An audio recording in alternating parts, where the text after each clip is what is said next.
And welcome to the Krueger Show, everybody. Larry Krueger, joined by Frank Red tonight. Eric Price, Bay Area Baller, will join us in a bit. Cy Satsis will join us from Locked On Warriors. Warriors Nuggets tonight. Went to the Nuggets. Man, it was not a good game for Golden State. Welcome to the Pig and a Pickle Krueger Show, brought to you by Pig and a Pickle, the best barbecue in Northern California. Check them out in Emeryville, open Wednesday through Sunday, and they're open 7 days a week in Corte Madera, the best barbecue in the Bay Area from 11 a.m. to 8 p.m. every day in Corte Madera. Check out Pig and a Pickle. Get the brisket chili. They work at it. They got a great restaurant. And thanks to them for being proud sponsors of the Krueger Show. Well, you know what? Before we get rolling here, let me change out our brand since we're coming on after the Warriors. Oh, look at that. Bingo. Just like that. We're now Warrior Wrap. But man, this was not a good game, Red. Golden State came out. They looked good early. They looked good until about the middle of the second quarter. And then they just shut it down. There was no intensity at all. And then they tried to get back in it in the last 4 minutes of the game. And it's just like, this has kind of been the story of this team this year. It's like they turn it on, they turn it off. And tonight it was on from the start of the game to the middle of the second quarter. Then it was off. Then it was on in the final 4 or 5 minutes. And it wasn't enough. And they lose 112-110. They were 9 down inside of 2 minutes. And they ultimately lost on Clay hit a big corner three to make it 112-110 with 18 seconds left, but he missed the key three at the end. That would have been the game winner. And Golden State, even on a night when there's no Jokic, could not beat the Nuggets, and Denver clinches the number 1 seed in the West with the win tonight. What'd you think of the game? Yeah, I think that you detailed it correctly. It was disappointing from the standpoint that I'm sure Kerr and his staff really explained to the guys how important the game was, but equally what they needed to do to get to victory. And they were doing those things until the middle to the late end of the second quarter, and they started to unravel. And you heard Kerr in his post-game talk with the press, and I thought that he was spot on when he basically detailed the Warriors' mishaps with inexplicable passing mistakes. They were kind of, as you said, flat on defense and offense.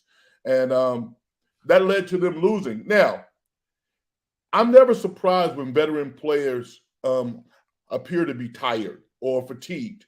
It's a long season, and I'm not surprised because they're great players, but they're not superhuman.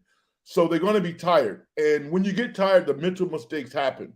But it's still frustrating because they made their road to where they want to be a lot longer.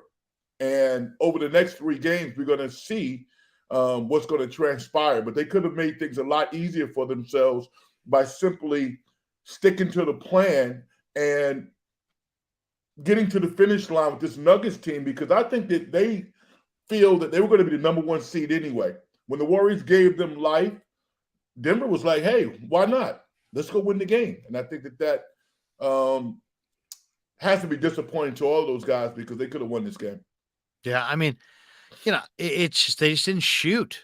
I mean, they didn't shoot. Steph Curry was 2 of 14 from 3.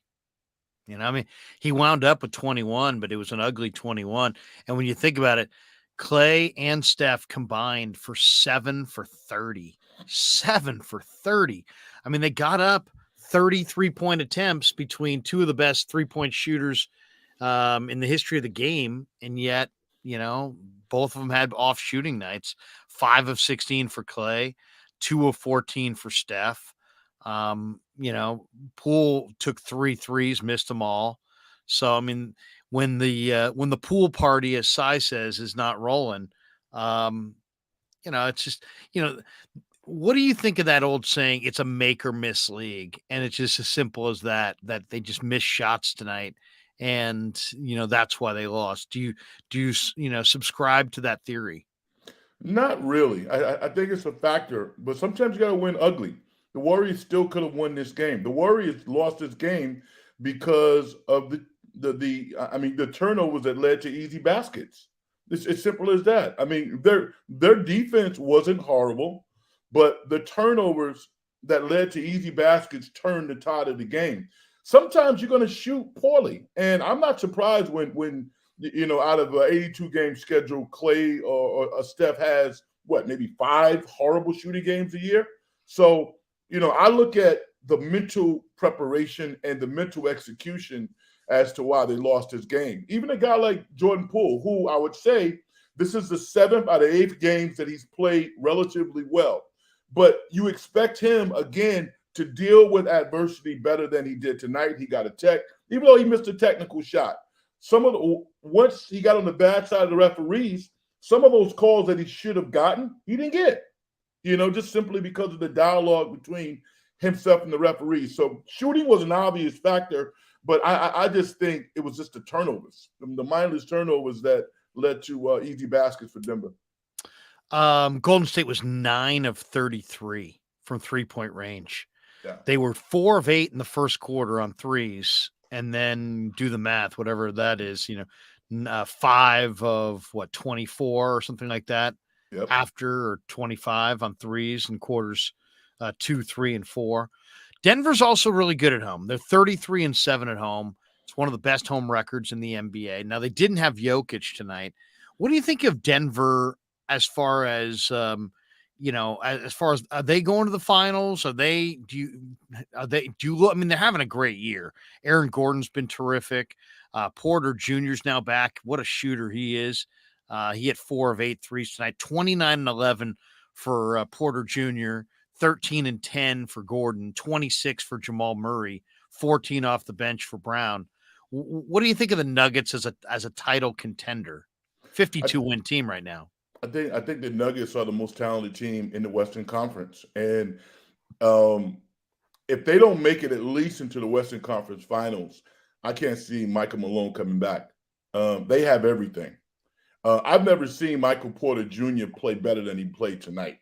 Yeah. I mean, he was engaged on the backboard. He had 11 rebounds. He's worked on his mid-range game. He used to be kind of a 3-and-D guy, but he can put it on the deck a couple of times and rise up from 13, 14 feet. Pure shot from three-point range. Aaron Gordon, you got Jokic, you got Jamal. I mean, they're the most talented team in the Western Conference. And if somehow they get upset by any of the other teams before the Western Conference Finals, I can't see Michael Malone coming back because they're that good. Man, I love Malone. I think he's a really good coach. Elias_22 says, can't wait to hear Cy complain about Anthony Lamb playing over Jonathan Kuminga. And then he goes on to say, y'all know it's coming. You know it's coming. And then we got this guy, B guy, light the beam. Kings lost to the Spurs, by the way. Yeah. We're going to see Warriors Kings coming up next Friday. What do you think of Sacramento Golden State in the first round? I mean, I caught some of the highlights of Kings Spurs. Spurs had lost 6 in a row coming into tonight. Mm-hmm. And I just watched Julian Champagny, who played at for the Johnnies there, had 26. Right. He's got a really nice stroke when you let him free. McDermott had 22. Sacramento is now 2 games behind Memphis for that 2 seed. But their defense, Sacramento's defense, Red, doesn't look very good.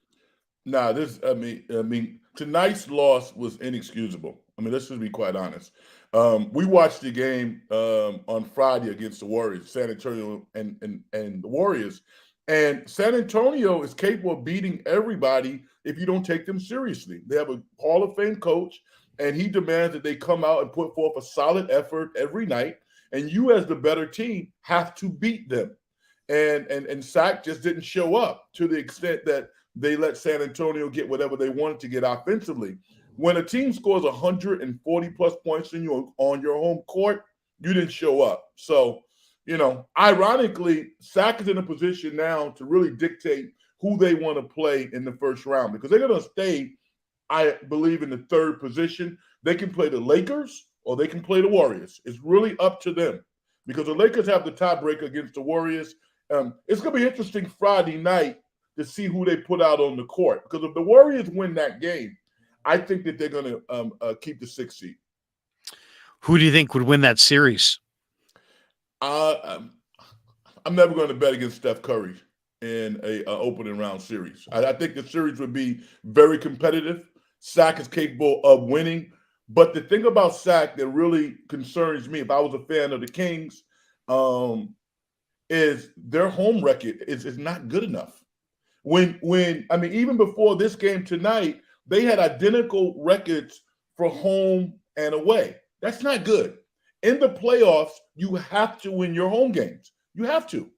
Because they always say the series doesn't start until somebody wins on the other team's home court. So Mike Brown right now is fuming because that's the reality in the NBA playoffs. The teams that win on the road generally win those series. So I want to see that series. I want Shaq and the Warriors. And I'm looking at 6 or 7 games. I'm not going to bet against Steph Curry. No, I would never do that. Yeah, I like the Warriors to win that series. As far as what's it going to be and that kind of thing, I'll take Warriors in 5. Okay. I like Warriors in 5. Now, Sacramento's a hell of a team. Don't get me wrong. I think they're a good team. I just think Golden State is going to fire, and I'd love to see how Fox reacts when GP2 is following him all around. I think Sacramento. The other thing about Sacramento is they've played at a pretty high level all year. Mm-hmm. I don't think they've got another level to get to. Yeah, that's a good point. They've been scuffling though. If you look at the last 20 games or so, they haven't played quite as well. And I like their team. I think that their upside over the next year or two is significantly higher, particularly if they get another forward who is better than Harrison Barnes. They can keep him, bring him off the bench.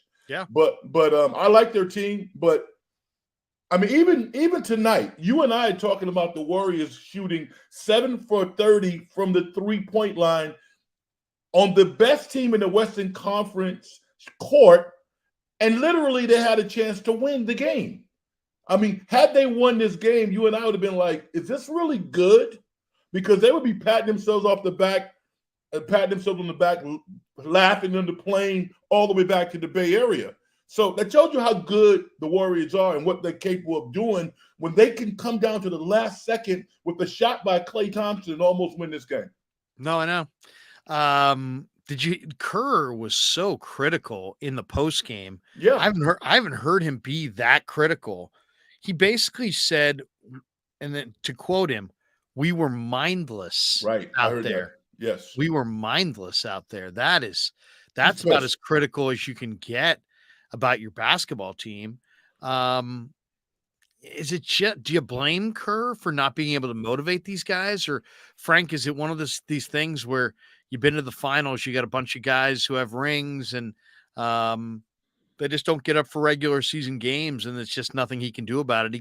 He can yell and scream and plead with them and punch clipboards and call timeouts, but the reality is that I don't want to say they don't bring it, because Denver's a good team and it's a tough place to play, and they're 33-7 at home for a reason. But I'll credit the opponent. But how much of this is Denver tonight, sans Jokic, and how much of this is just Warriors kind of going through the motions, not really motivated?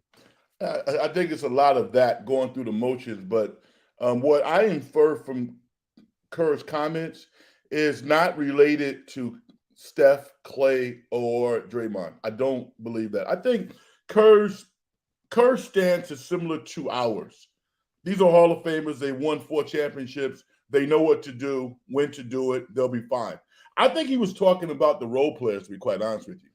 And I'll leave the lambashing up the side because it's kind of funny. I could just sit back. But some of the plays that he makes. Now, the guy is trying. He's trying to give everything that he has, but his basketball IQ is not as high as it needs to be on the court as much as he's on the court, because all of his turnovers lead to baskets on the other end. And he's Kerr's guy. I mean, okay, you got Moody on the bench. You have Jermichael Green on the bench. You have Kuminga on the bench. Fans are screaming, saying, why aren't these guys on the court? And Lamb's on the court. He makes a lot of mistakes. He does. So, and even like Porter, Poole getting the tech. Kerr doesn't like that, man. No. So he's talking to the role guys, I believe. I don't think he's talking to the veterans at all. I mean, he realizes they're tired, but he wants the young guys to step up and lead these veterans to the finish line. And the only one that played really well tonight was Dante DiVincenzo. That guy is amazing. I love that guy, man. Yeah, 32 minutes for DiVincenzo, 8 of 12 from the field. He took 4 threes. He only made 1, but he's a great rebounding guard. He had 13 rebounds tonight to go with 18 points, 4 assists, 2 steals. Only he had the 3 turnovers, plus 12. Clear, far and away the best player on the floor tonight was Dante, for the Warriors, that is, right, was Dante DiVincenzo. It's Golden State. There are times, Red, it's weird. I mean, they've got Clay, they've got Steph. You've got guys like DiVincenzo, and then you look at sometimes certain nights what Kuminga looks like.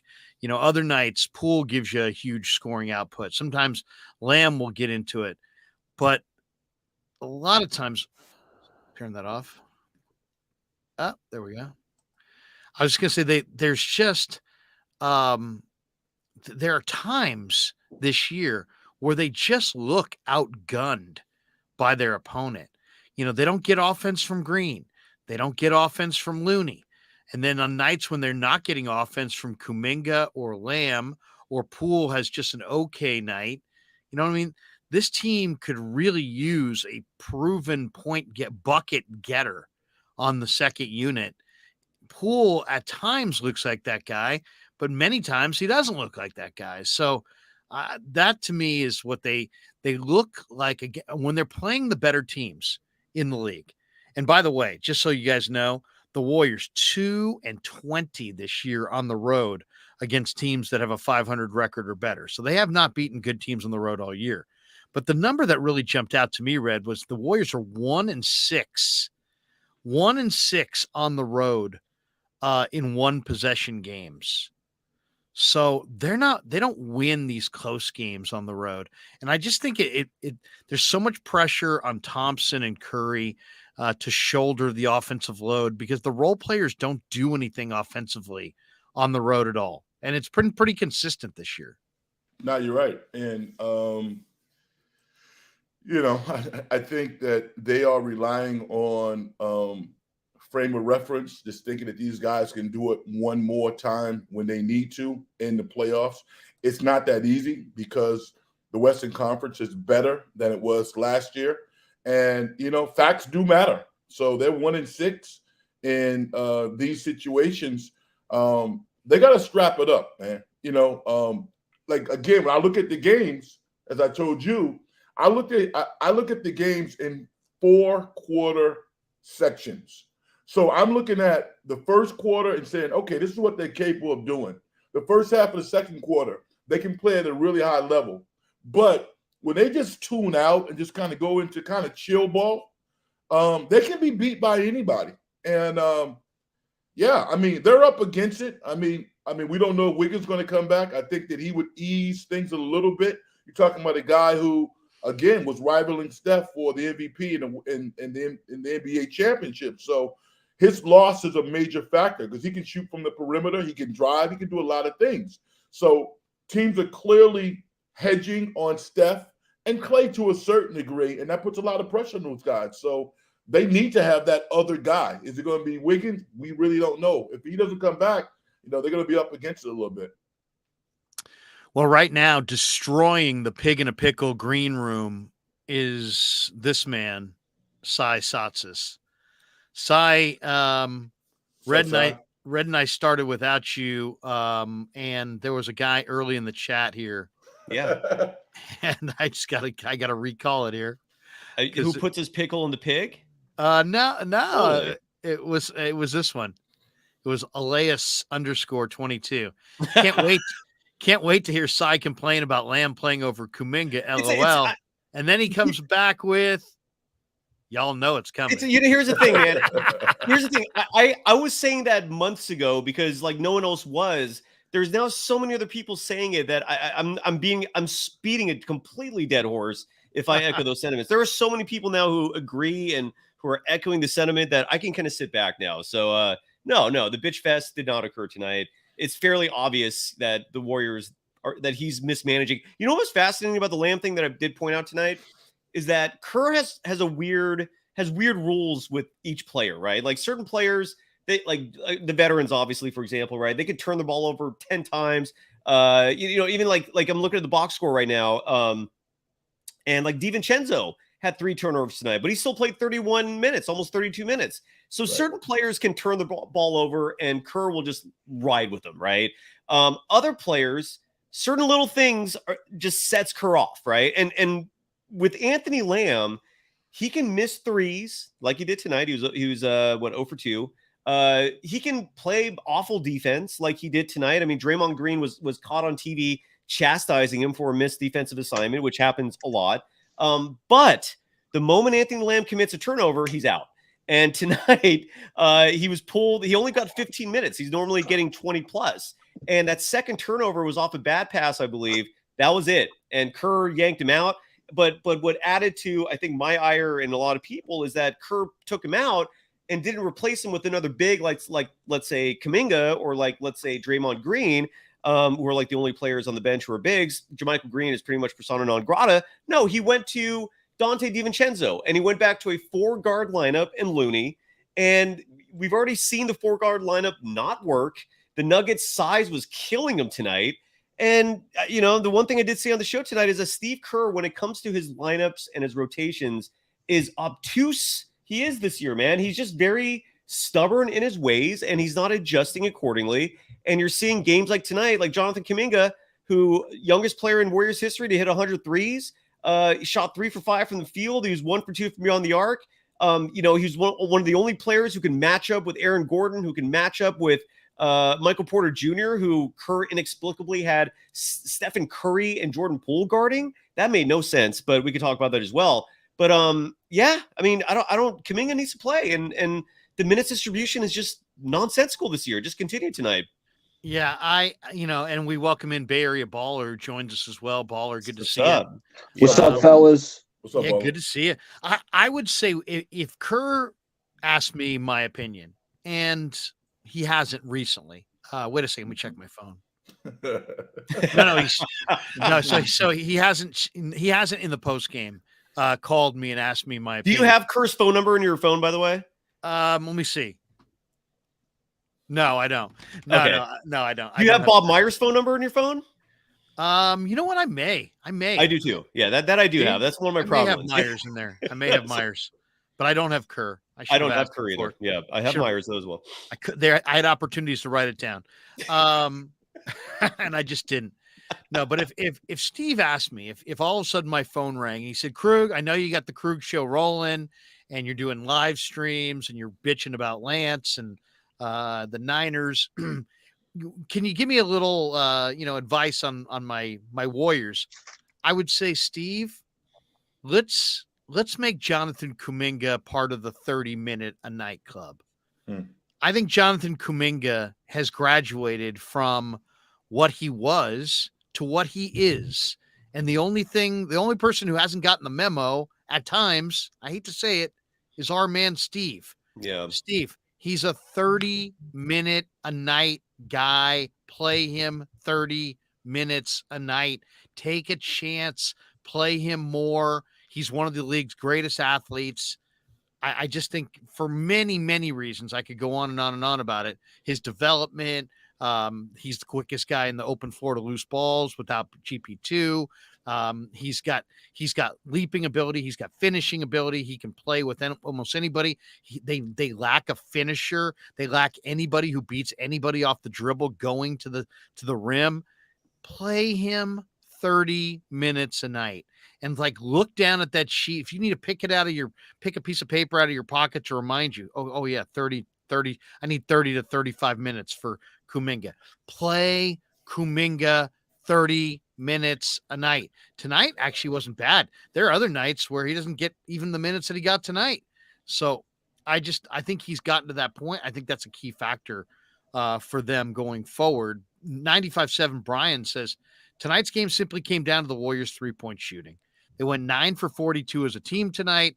Warriors aren't going to beat anyone in the playoffs, shooting 21%. Brian's stealing my thunder. Brian came in and he stole my thunder because that was going to be the first thing I pointed out. The Splash Brothers in particular, they were, it just, the shot wasn't falling tonight. Like, you don't see many 2 for 14 nights from Steph Curry from distance. Like, when both those guys are so inefficient, it's hard to get a win. As he pointed out, the 3-point percentage was terrible. I think it was like 21%. So it's hard to win a game when the shot's not dropping. And they got out to an early start. They're up 10 in the first quarter. And then Michael Porter Jr. started going off in the second quarter. He was the best player on the court tonight, was Michael Porter Jr. And actually, he kind of showed me something. Like, he kind of opened my eyes a little bit. I always liked Michael Porter Jr. He's 6'10". He's got this really smooth, pretty jump shot, but he was attacking the rim like he was dunking. He had it working in the mid-range. Like, I was really impressed with Michael Porter Jr. And with Jokic out, the offense did not look obviously like the normal Nuggets offense. Usually Jokic does so much facilitating, but tonight it was like everybody chipped in. Everyone was kind of playmaking. Jamal Murray, Aaron Gordon had 7 assists tonight. So I thought the Nuggets, they got a bunch of dunks too. It felt like they were just living around the rim, getting a bunch of too many dunks the Warriors were giving up just in the painted area. What's up, Frank? Well, I mean, let me step in because, if the Warriors shoot well from the perimeter tonight, they beat Denver. But that statement that they didn't win because they didn't shoot well is flat out wrong. I mean, think about the last play of the game. If Klay Thompson just makes one shot from the perimeter, he's wide open. We've seen Klay make that shot before. The Warriors win that game. So it wasn't shooting. What Kerr said, and the reason why Kerr was so pissed off, it was the mindless passes that led to easy baskets on the other end. Some nights you're going to have hard shooting nights, particularly in a 7-game series. I mean, one of your best players. It's going to be tough to win those games, though, Frank. Yeah, but you know what, though? They win them all the time. That's what championship teams do. They win those tough games. It's just like the San Francisco 49ers playing against the Giants, a field goal at the end. It's not always going to be pretty. When the Warriors play pretty, wonderful basketball, they can beat anybody. But tonight's game was lost from the neck up. It was not lost because they didn't shoot well. Had they shot well, they would have blew Denver out. But they still should have won this game tonight if they had not made the mental mistakes that they made. That's just watching the game. That's what I saw. I kind of agree with you there. Is that the angriest or the most anger Kerr has expressed this year, calling them mindless? He basically said from the mid-second quarter until there were 4 minutes left in the game, we were mindless out there. What do you think of that? How does this team react to that kind of a verbal post game, very public?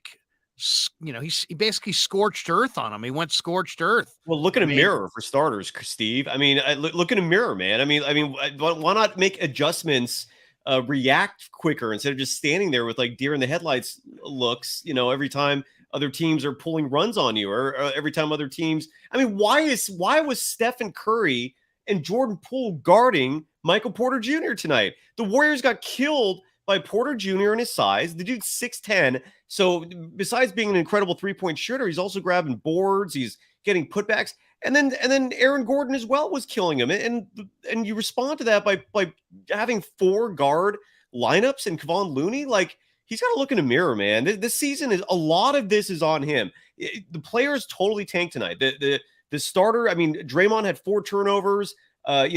Steph had 3 turnovers. You could look at that stuff as well. And the shooting percentages, I mean, 2 of 14 from beyond the arc from Steph is awful. But you also have to adjust to other teams. I mean, the small ball thing is killing them this year. And he does nothing. He just keeps doing the same thing over and over. I don't get it. Your I don't get it. first line there, I want to hit that first line. Do you know what you said right there? You said the players. Do you remember what I you forgot. said? Sorry, I'm a You said stoner. he said, that's all right. The players tanked tonight, is what you said. Tanked. I said that? I thought you said the players tanked tonight, but whatever. Let me ask you this. Are the Warriors tanking? Now, I know that's a ridiculous statement normally, but let's peruse your old NBA The standings. standings? I talked about Now- that tonight. I mean, a lot of No, people wait, feel let like me just say this. They're Yeah. in the 6th seed right now. They don't want to be in the 7th seed, right? Because that's the play-in. hell no. Yeah. Nope. But they Yeah. don't necessarily want to be in the 5 seed Correct. either, because I think they smoke Sacramento like a Macanudo out of my golf bag. I don't think they smoke Phoenix with Durant. I'd rather take on Sacramento. So as 95-7 Brian, as I like to refer to him, says the Warriors going through the motions in the middle of the game, but start in the end showed they can compete with anyone. Not upset with this loss because it gives them a better chance at 6. Yeah, I said that exact same thing on Locked On Warriors tonight. This loss was, I mean, you could see in the standings how this was going to play out before the Warriors tipped off, and they're very cognizant of the standings. Like, they've admitted that this year. So, I mean, look, that's a conspiracy theory because you're basically, I mean, there's no. Yeah, you're saying they threw it. And that's a major accusation, and obviously and nobody can prove that. But let's just, instead of saying it so harshly and so directly, is it possible that they just weren't all that into this one? How do you project this final stretch going? What seed side do you project, or Frank or Baller? What seed do you guys project the Warriors finishing with at the end? Well, I'll say this: the Warriors absolutely want that 6th seed, because if you finish as the 6th seed, the path to the NBA Finals is laid out right in front of you. They can beat the Kings. The Draymond Green alluded to the travel being incredibly easy. There's no wear and tear from flights. It's just a bus trip. You win one game in SAC, you win your home games, you move on. The next round, you're probably playing Memphis, a team that the Warriors know exactly how to beat. And it's a Memphis Grizzlies team that will not have Brandon Clark, that may not have Steven Adams. I think you absolutely want them as your second round opponent over pretty much any of the other options, right? And then, as opposed to Denver, because that's would be your second round option otherwise. And then Denver will be your Western Conference final opponent if it's not the Lakers or someone else. So yeah, the 6th seed is 100% what you want. And that's why I was saying on Locked On Warriors tonight, this was not as bad of a loss as some people are making this out to be, because the loss resulted in them sitting in 6 instead of 5. Because if you're the 5 seed, dude, Phoenix, anything could happen against Phoenix. I don't want to see Kevin Durant in the first round. I don't want to see Devin Booker in the first round. So no, I'm totally with you that the 6th seed is the way to go. It's the way. The What do you Lakers guys try to think? manipulate things too, though. The Lakers are sitting back doing what we're doing right now, thinking to themselves, well, what do we want to do? Because they have the tiebreaker against the Warriors.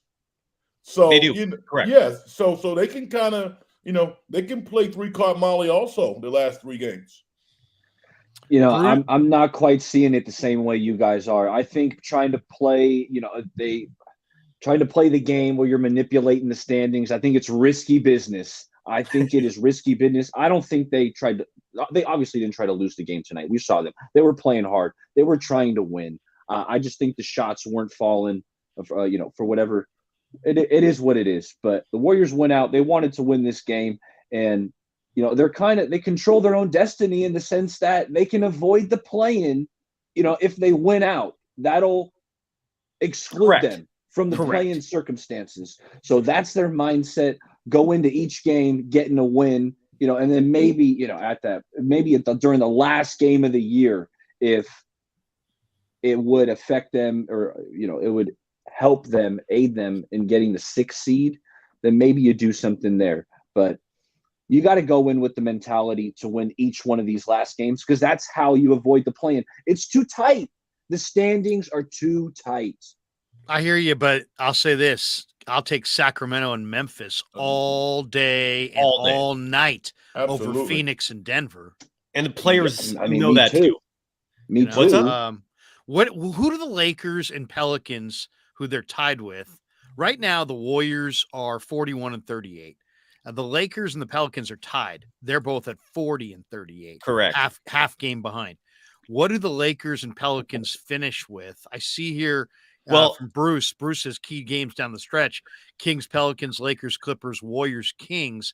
Warriors, Kings next Friday night, I believe. Well, the huge game coming up is going to be Wednesday, and that game's going to be on ESPN, and that's Lakers Clippers. That's a huge one because the Lakers own the tiebreaker outright over the Warriors because they've won 3 out of 4 games. Clippers Warriors are tied in terms of head-to-head. The Clippers right now own the tiebreaker because of division record. The Clippers have a 7-7 division record. The Warriors are 6-9. The Warriors have one more divisional game. That's the Kings game. Whereas the Clippers have 2 more divisional games against the Lakers. And then I think they're going to Phoenix, or maybe it's a home against Phoenix. So if the Clippers lose those 2 games and the Warriors win outright, the Warriors will just be ahead of them anyways because of just record. But then the Lakers have the head-to-head there. But I forgot who said it. If the Warriors win outright, yes, they will avoid the play-in, and it's just a matter of whether they'll be 5 or 6, and then you just hope it's 6. And I think they really do care about that. They've admitted in the past to paying attention to those kind of things, and people may have forgotten as well. In 2013, the Warriors literally tanked so they can get Harrison Barnes. I forgot like Mark Jackson made sure they got Harrison Barnes because I forgot how it worked out. It was like a protected pick.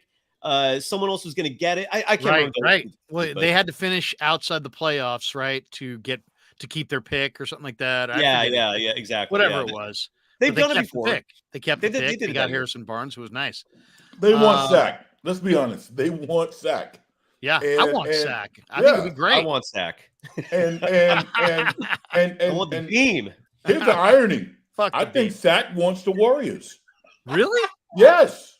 Among all the other teams, I think I'll say it right now. I'll say it right now. Carmichael, Dave, you don't want any of this. All right? You don't want any of this. Dave's probably listening too. Jason Ross, you don't want any of this. Oh, yeah. The mayor. Bang, bang. Who else is Deuce and Mo? You don't want any of this. All right? You don't want that Warriors smoke. Mike Bibby, Bobby Jackson, you don't want none of this. Doug Christie, you don't want it. But yeah, no, I mean, Sacramento, I think Warriors take down Sacramento. I watched Sacramento lose to the Spurs today. I watched some of it, or watched some of the highlights of it, I should say. Sacramento's defense is just it's not good. It's bad. It's bad. I mean, I would feel great about playing them. Sabonis is not a rim protector. Sabonis, as good as he is on offense, he's not a rim protector. You can attack the paint on him. Julian Champagny went for 26 tonight. Champagny. Okay. St. John's. Never heard of him until now. Oh, he's a twin, right? Yeah, he's a twin. Yeah, from New York City. And they both played for St. John's. The older brother played for, or no, which one is? His older brother played for Pitt. And then, played for Pitt, and then he played for the Raptors, right? That's correct. Yes. Yeah. Yep. You got to know your Champagnies if you're going to be locked on Warriors. Amar Singh goes right at Sai. Says all Sai does is blame Kerr. Well, that's not all I do. Team shot. No, that's not all Sai does. You see, and I will say, Amar, the billowing smoke back there. There's much more going on with Sai than just blaming. No, Amar. I see Amar's what he posts. Like, you're way too defensive of Steve, man. I mean, in Amar's world, Steve Kerr can never do anything wrong, and he's fallible. And head coaches in pro sports are open to criticism. Sai, you need to meet the donut guy who owns the donut shop across the street from me, CK. Every time I go in there, and I've gone in there a few times. He'll say, he's like, Kerr, man, Kerr just sucks, man. They just got to fire Kerr, man. I'm like, CK, the parade is next week. Are you going? I know the parade, but man, they just got to fucking fire Kerr, man. They got to get rid of Kerr. I'm like, CK, you remember they remember that parade down Market Street and the guy everybody was waving? Yeah, I know about the parade, but Kerr, they got to fucking fire Kerr, Krug. I mean, I get that every time I go to the donut shop, and I've gone more than once. All right. But yeah, CK, you got to meet him. He would love Locked On. Are you kidding me? he'd be like, Cyrus Satsis is like, you would be eating donuts for free for the rest of your life if he knew how you went at Kerr. Oh, I don't think I'd go at him. I mean, I've never. This is for the record. This is the first year I've ever criticized him. I've been doing this for a long time. This year is not making sense, man. And fish and chips, whoever you are, like I don't know why you're accusing me of being some elitist. I don't. That's the furthest thing from my attitude, but. More power to you, whatever you believe. Yeah, I saw his. He doesn't believe in non-exclusive country clubs, only the most exclusive country clubs. He prefers a curtained off area in the country club. Yes, to be able to because he wants that much exclusivity. Grapes fed with washed hands, please. Yeah. Amar Singh says Kuminga had 1 rebound. Larry, yeah, I mean that's the one frustrating part about Jonathan. Man, if there was one thing, if I could say to him, I would say just rebound, just be on the glass, run the floor, be on the glass. Everything else, let it come to you. Don't force it offensively, but just run the floor and pull rebounds. Like I would, if I was Kerr and I really wanted to win a title here, look what Wiggins' rebounding, revelation did to this team last year in the playoffs. Yeah. And I would just say the same thing to Jonathan. Hey, Jonathan, look, if Wiggins comes back and if you just rebound like a monster, you just pretend you're Dennis Rodman come playoff time. I don't think there's anybody there might be 1 or 2 teams that could beat Golden State at that point. Kuminga, if he became a menace on the glass, Golden State would I think ultimately wind up in the conference finals for sure. And a huge reason, by the way, why Kuminga's rebounding numbers are not as high as people would like is because defensively, a lot of times he's guarding perimeter players. Like he's not always assigned to the bigs down low where he's battling it out for rebounds. Like, he's guarding oftentimes the other team's best scorer, the other team's best penetrator. So he's not really in that position. You know what I'm saying? But I hear you too. For the Grilled people cheese. That want more Kerr left 2 timeouts on the table too. And we got this one from Amar Singh. Sack is going to wax this team. Wax. I gotta use wax more. Seriously, I'm not using as my usage of wax is I'm underutilizing wax. I haven't heard that in a while, man. You got waxed. What do you guys think? Is that a competitive series? Is Sac get intimidated? Does Golden State win game 1 and Sacramento kind of starts to sweat it and all of a sudden starts to play bad and because I'll tell you what my prediction is. My prediction is Warriors win that thing in 4 or 5. Wow. I think Golden State's going to smoke them. It's just going to be like, it's going to be like firing up a cigar, a stogie. You know what I mean? They're going to put them away so fast. I really believe that. But listen, let me ask you this though. And because I don't feel nearly as good about any of this if Wiggins does not come back soon. The clock is ticking. Well, what's the latest on that? What is the latest on that? I saw a picture of his girlfriend on Twitter. I'm trying to understand what the heck's going on. I don't want to, be Mr. Speculate, but I feel like there's other people that know more about what's going on than I do. What did you see? What's in the picture that you saw? She was just standing there. And there was some mention about infidelity.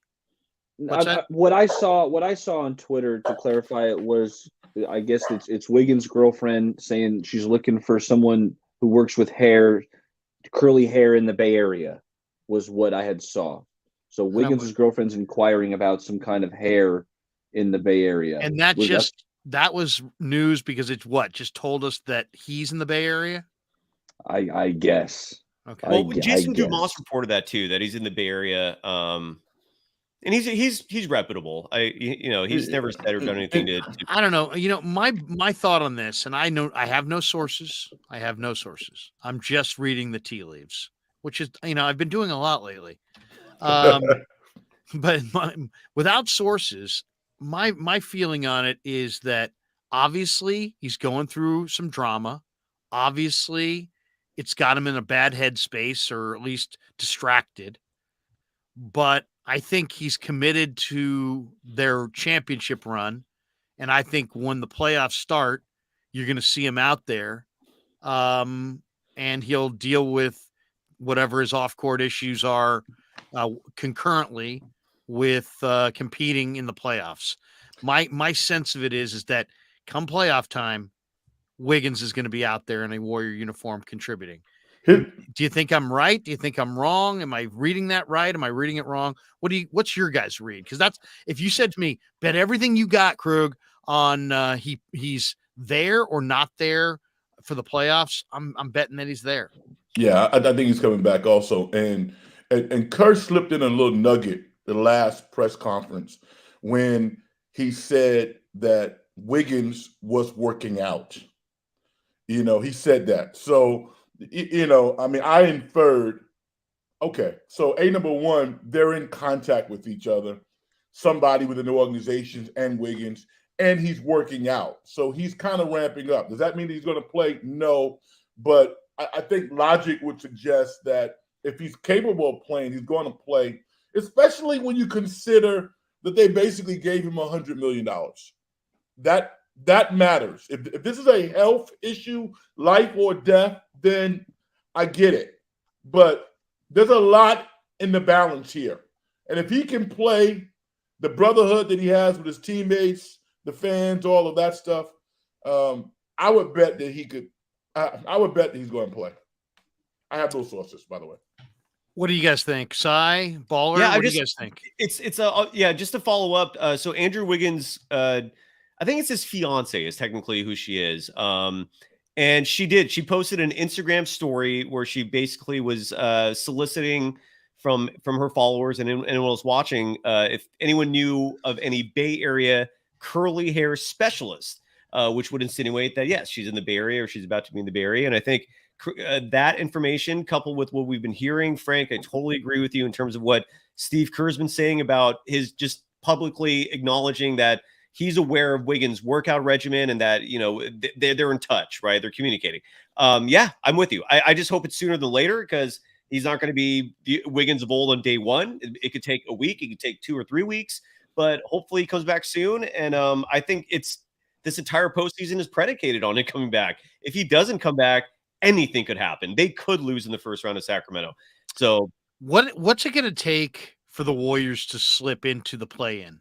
Like how many, if they win, of these last games, how many do they need to win? I think if they lose 2 out of 3, they might have a shot at going into the play-in. But I wanted to, before we get to that and we hear that, I wanted to talk about what I think about Wiggins. So yeah. If there was one player who I think could miss a couple months of the season and kind of fit right back in seamlessly out of all the players on the Warriors, I think it's Wiggins. Because, with Steph, I feel like he needs to be in rhythm. His jumper needs to be flowing. Same thing with Clay, Jordan Poole. I mean, I don't know what would happen if he missed a huge chunk of the season, how he would be coming back. But I feel like Wiggins, he's just so steady, and he knows when to attack. A lot of his shots, he gets a lot of open kick out threes, and then you can kind of throw it to him late in the shot clock to, hey, Wiggins, we need a bucket. I just feel like out of all the guys who could miss a couple months and come back and fit in seamlessly, and it's going to improve the roster so much, fellas, because now you can just completely take away the Anthony Lamb minutes, right? And those are now going to an all-star caliber player in Andrew Wiggins. Who's So fresh, theoretically. I'm excited about it, and Who I could think be he's very going to fit fresh. right back in seamlessly. The only thing he needs is legs on defense. That's something he does need. So you want him to get a couple games in the regular season in. I would love that, to get some legs back, because he's going to be put on the opposing player's best wing, or sometimes it could be their best point guard. Brian Iglesias says Warriors. There we go. Warriors shot 40% from the field, 21% from 3, when Denver shot 44%, 27% from 3. Well, and just to add to that, Larry, in the first quarter, the Warriors were 4 for 9 from beyond the arc. And then the second quarter, they were 0 for 8 from 3. They didn't make a single 3 in the entire second quarter. They were just 3 of 13 in the third quarter, which kind of plays into another disappointing theme this whole year, which is the Warriors' third quarter struggles. I mean, it just continues. And then they were just 2 of 12 from 3 in the fourth quarter. I mean, so they shot awful from beyond the arc for most of this game outside of the opening quarter. And the third quarter thing is crazy to me too, man. This is a team that until this year, you knew it was like a staple of the Golden State Warriors dynasty was third quarter domination, them coming out of the tunnel and kicking ass in the third quarter. That is no longer happening. And well, do you think they're not making? You asked them what? Yeah, you think they're not making third quarter adjustments? I think it's a combination of that but I think Steve Kerr. I mean, you asked him that question, and he kind of threw his players under the bus. Remember, didn't he say something like his players are old and they're not the same like players they were early in the dynasty? Well, he referenced that the team is not the same team that they've had, and that there's been a lot of turnover. But I mean, let's be honest, the core is still very much intact. But I always point to whether it be football or basketball, how you play in that third quarter coming out of the locker room generally is about your coaching staff and the adjustments you either made or did not make. Senior softball game says Carmichael Dave would tear you apart, Larry. Oh, really? Uh-oh. I find that very hard to believe, actually. But Dave is an MMA fan, but I think that's more MMA watching and not fighting. But I think I'd be okay. I think I don't know if I'd win because I am 53 years old now, but I know I'd get some good shots in. I don't know that he'd be ready to go, the next day with Ross. Maybe Ross would have to do a couple of those shows by himself. After me and Dave tussled. I want Carmichael Dave. But I absolutely would love to see Warriors Kings. Oh my God, I would love to see Warriors Kings. 808 Niners. So Larry, someone you and I both know. I don't know if you know him, Frank. Ryan Leong. Right? Yeah, I know Ryan. Okay, so Ryan has become the media correspondent for Locked On Warriors, where he will ask Steve Kerr questions on our behalf. So what 808 Niner, and that's an incredible hookup, by the way. Ryan, thank you for doing that. 808 Niner, he asked somebody to ask Kerr what Lamb does better than Moody. Ryan Leong asked Steve Kerr that. Why is Moody getting the and what did he say? And Kerr gave, this is why it's not going to work. Like, Kerr is a master of the non-answer. And he replied with, well, I go by how the game is going and how I feel. Mm-hmm. That's it. And the thing about it, he could not have given a more honest answer. You're right. You know what I'm saying? I mean, when I watch the game, I never watched the game as a fan. Never. I don't know. I don't know what it is to watch basketball as a fan. I've been a player and I've been a coach. So, again, we're starting to get kind of a JJ Redick feel where like all of these stats keep popping in here. And it's not about the stats. It's the stats tell a part of the narrative. But within a game, things do not go according to plan. All right, you got people with hands in your face. You're getting elbowed. The referee didn't call. You're getting bumped. No, this is like a steel cage match, man. When you really get down to it, and sometimes it's going to be ugly. Yeah. And Kerr, just like, and I think this pisses you off, Si. Kerr won't say it, but he does go with his gut. Yep. And gut is not logic to a lot of people. They can't follow that. I get it. Dusty Baker's been ridiculed his entire managing career because he goes with his gut.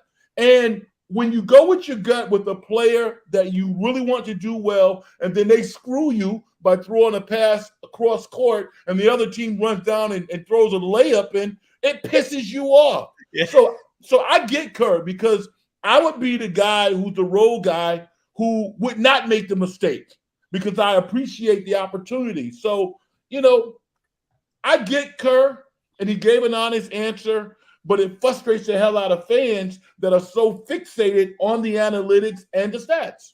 Yeah. I mean, the one thing is sometimes I feel like the basketball, the Warriors are overanalyzed sometimes because look at how meaningless a lot of these NBA regular season games are, and then look at how much people break it all down. And it's like, you start to see things you don't see. You start to picture things that aren't really there, or you start to have concerns that really aren't there.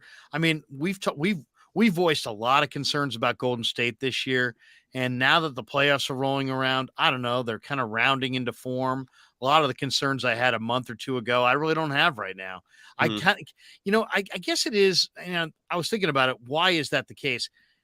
Denver looks good, but Denver's the 1 seed in the West right now. They should look good. And they've had a great regular season.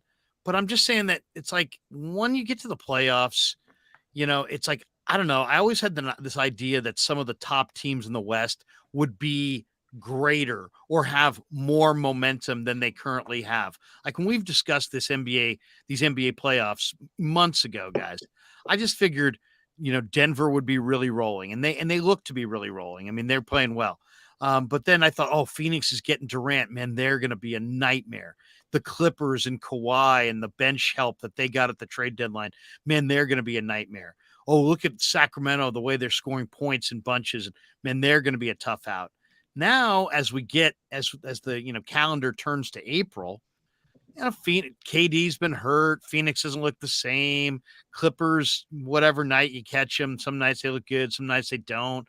Sacramento had a big year, but I could easily see them going down in the first round. I agree with Cyrus, who says that the Warriors will take Memphis down. I agree with that. Outside of Denver, nobody out west to me, guys, looks truly formidable. Like there's nobody like this Denver team might be like, oh man, that's a nightmare. But I mean, is it really? This is Denver is the creme de la creme. They're the mountain that you have to climb.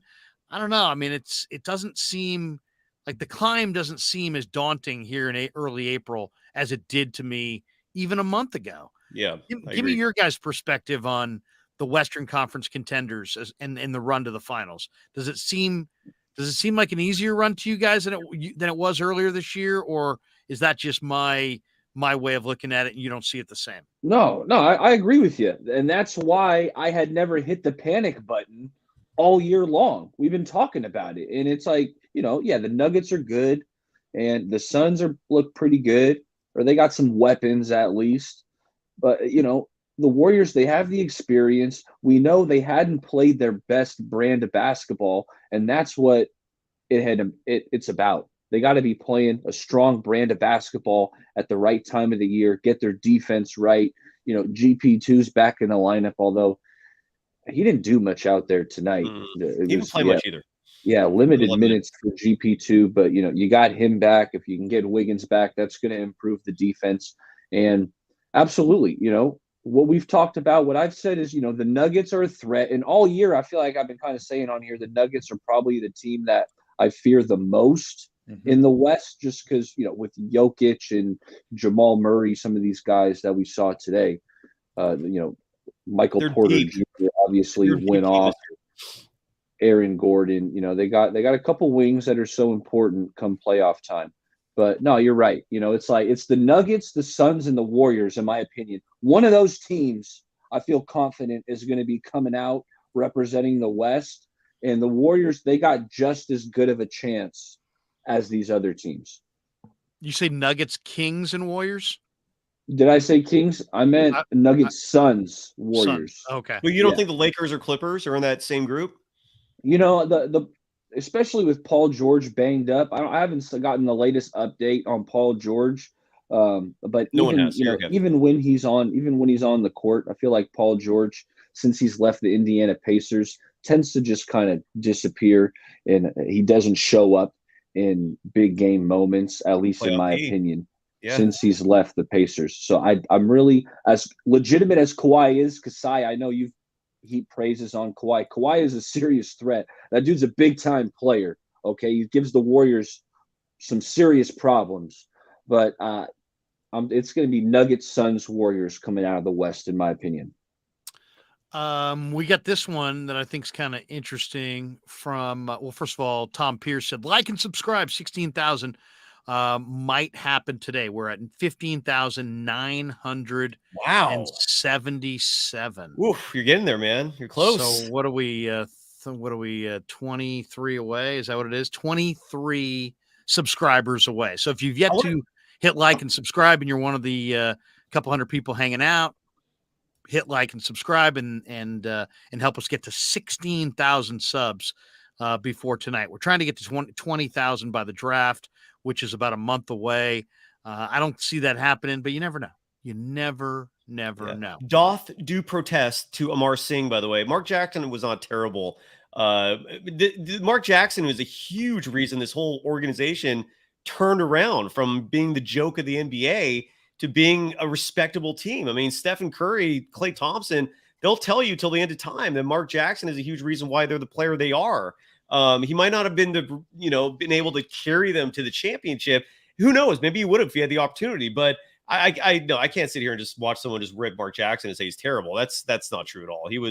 He's the reason why the Warriors play defense until this year. There's always the people who are there at the end always get the most credit. Nobody gets the credit for taking no structure and creating structure. You know, I think of Joe Torre and Buck Showalter. Buck Showalter took over the Yankees. The Yankees were nothing. Buck Showalter changed the culture, created the structure, right? And then they chased his ass out. They brought in Torrey. They won a bunch of World Series, and suddenly Buck's, just some nothing, and Torrey's a conquering hero. Well, I think the same thing could be said here with Mark Jackson. The Warriors for years had a culture of matador defense at best. They never played any defense. They never stayed in front of anybody. Mark Jackson took over with a young team, emphasized defense, and also allowed them to hoist, a bunch of shots and get their reps and develop. And yeah, they only won 50-something games, and they got rid of Mark, and they went to Kerr, and they jumped from 53 or 50 or whatever it was to 67. And everybody's like, oh, Mark sucks. Too simplistic. Yeah. Mark Jackson is, well, no, I'm not going to diss my boy. Mark Jackson is as smart as any point guard I've ever played with. And I played with Mark for 3 years, and he made me a better player. And he's funny too. He's funny and he's personable. And I would love to. It's almost like the NBA owners don't want to see him prove them wrong. And even the media also. Because, I don't think there's going to be any open jobs this year in the NBA, maybe Washington. But it's not going to be a lot of openings this year. But Mark is going to turn around any team that he coaches. He really understands the game. And also, watching the teams like the Golden State Warriors for the past decade has made him a better coach. And I'm sure it's going to lessen the burdens off his shoulders. Joe Lacob wanted him to go get the, quote, offensive guy, and Mark didn't want to do it because he probably felt threatened. He's going to do it. If he gets a job this time around for big money, because he wouldn't take a job unless he got big money, he would go out and get an offensive guy who could complement his vision and his philosophy. So, yeah, I mean, the Mark Jackson slander, come on now. Yeah, I don't get it. I don't get it. The way I look at it is Mark built the foundation, right? Yeah. He laid the concrete, he built the foundation, and then maybe Kerr came in and put up the house. But Mark got this team headed in the right direction, like all you guys had stated. Senior softball game, says Larry, trust me, nobody is afraid of this under 10 road win Dubs team. Oh, I totally think you're wrong. I totally think in a series. Yeah. Senior softball game. This is a series, all right. This is not you roll into somebody's town one night, you play a game, then you leave. Also, consider the referees, all right. Those nick fouls that the Warriors get, they just that's not going to happen. The nervousness, the moment is not going to be digestible to everybody. You think Kerr is going to be scared? You think Steph's going to be scared? Draymond, Clay? No, they got 4 rings. Listen, you talk about teams that have not been in the playoffs in 15, 16 years, man. This is the NBA playoffs. It's different. It's not the same. Totally different level. By the way, that's just my opinion. You're entitled to your own. But Cho Boy says Lakers look great. You guys are really sleeping. the Lakers guys, let's talk about the Lakers for a second. They've now won 3 in a row. They've won 6 out of 7. They've only lost 1 time since St. Patrick's Day. They got 4 games left at Utah, at Clippers, as Cy mentioned, Wednesday night. Friday night at Staples against Phoenix, or whatever they're calling it. Sunday, they finish up at home against Utah. I think I got a notification D'Lo got hurt today. I don't know the severity of it. Maybe I should Google that real quick. I'm pretty sure I got an alert because, I mean, they need D'Lo. The upgrade they got from Russell Westbrook to D'Lo, because the Lakers, they vastly needed some more shooting. Getting Malik Beasley, like, they added shooting, which is what they needed to do. So the Lakers, they are a threat. I didn't mention them as candidates to come out the West, but I have to acknowledge that they're a talented team and they are a legitimate threat. Yeah, I agree. I think the Lakers are one of those teams where they could easily be ousted in the first round. They could easily represent the Western Conference in the finals. A lot's going to depend on health. But there's no chance in hell you can count out a team. If LeBron James and Anthony Davis are feeling great, how the hell can you count out that team? I mean, then they're deep. Jared Vanderbilt is a player that I'm still just annoyed the Warriors did not, make any effort to acquire, because he's an awesome player. And I feel like he would have been a great fit. And you're seeing the result now with the Lakers. Yeah, I would not want to face them. They won the season series over the Warriors, but they beat them, I think, 3 straight times. Right. And I think they're a team no one wants to see. I'm that Wednesday game is exciting, man. I'm definitely stoked to see what happens there. Dan Coach Emilio checking in. The man from Manila says, I told you over a month ago. Oh, here we go. The I told yous. I told you over a month ago, watch out for the Lakers. In your scenario of being given $1 million, who are you betting on? I took the Lakers. Dan's a hypothetical millionaire, okay? Dan's hypothetical millionaire. Hey. But I still like Golden State. He wants to be on the record. He still likes Golden State. But he's taking the Lakers. I don't know. We're not clowning, not mentioning the Kings chalk talks. Like, the Kings this is a team that hasn't been to the playoffs since 2006. I mean, it even took the Warriors 3 years to figure the playoffs out. I mean, it's nobody figures out the postseason in year one. It's not a disrespect to the Kings. They're just inexperienced. It's got to get better. I mean, listen, they're good, but I mean, how many of the quote upper echelon teams are starting a rookie? The Kings are the only team among the very best in the Western Conference that's starting a rookie. Yeah. He's a hell of a player, but these things matter beyond De'Aaron Fox and Sabonis. I mean, they got to get somebody to step up. I don't know who that person is going to be. Where the Kings, I think, have an advantage over most teams, they have a very young bench that is energetic, and they're capable of really lighting your ass up. Monk is capable of scoring 30. Davis is capable of scoring 30. They got some firepower. They really do. But defensively, particularly on the interior, a lot of Kings fans are talking about it. They're not happy right now because they're not playing great defense. And you're not going to outscore teams in the playoffs. You're going to stop good teams from scoring. That's how you win. I would love to see it, man. I just want to see Warriors Kings one time in the playoffs. I think it would be phenomenal. I think it would light up Northern California. I think there'd be all kinds of rivalries and wagers and arguing, and I just want to see it. I'm here for it.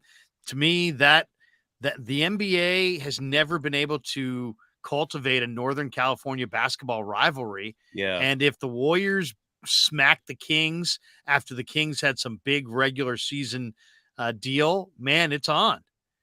Or, I mean, really, either way, if the Kings kind of say, hey, guess what? Your time's done and it's our time now, and they put the beat on Golden State, that's going to be a bitter pill that Warrior fans are going to have to deal with. So to me, I just think that series is going to advance this rivalry, and I think that's a great thing, man. Could you imagine?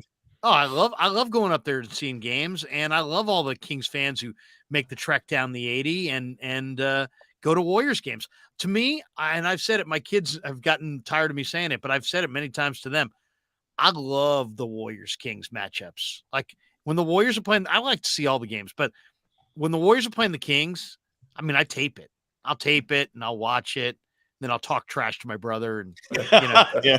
But one thing I do think is going to favor Golden State in Warriors Kings, and I think it favors Golden State and Warriors Grizzlies, is that these teams kind of run their offense through a primary guard, and the Warriors have an on-the-ball dominator in GP2. And I just think that at any point in time, Kerr can call GP2 off the bench, stick him on Ja, stick him on Fox, and turn off their water. And because of that, the Warriors are beating those teams. I think. I think if you're going to beat Golden State, you're not going to beat them by initiating all your offense through your point guard. Not when they've got GP2 sitting there to put the blanket on you. Agreed. I think That's a you're good point. other teams who beat teams other ways. Phoenix, Denver, I think are going to provide way more challenge for Golden State than just these, everything goes off Ja. Everything goes off Fox. I've watched the Kings. It's like Fox is racing a million miles an hour and everything kind of emanates off of him. And if you can somehow make him uncomfortable for 10, 12 minutes, I think you can derail their offense. And then their defense is so bad, I think you can beat them. So that's how I see Warriors Kings. And then it's all about game one too. If the Kings get game one, they get a little confidence, then they're going to be hell to beat. If the Warriors get game one, like I expect them to, I think it's a whitewash. It's 4 straight, 5 maybe, but I don't think it goes 6. Well, I want the series. I want to see it. Everybody wants to see it. Everybody wants to see it. It'd be incredible. It'd be absolutely incredible. As far as the other team, so Golden State, if there is a play-in, how fearful are you guys of Golden State getting bounced in the play-in? Very. Yeah. Have to be. Fearful.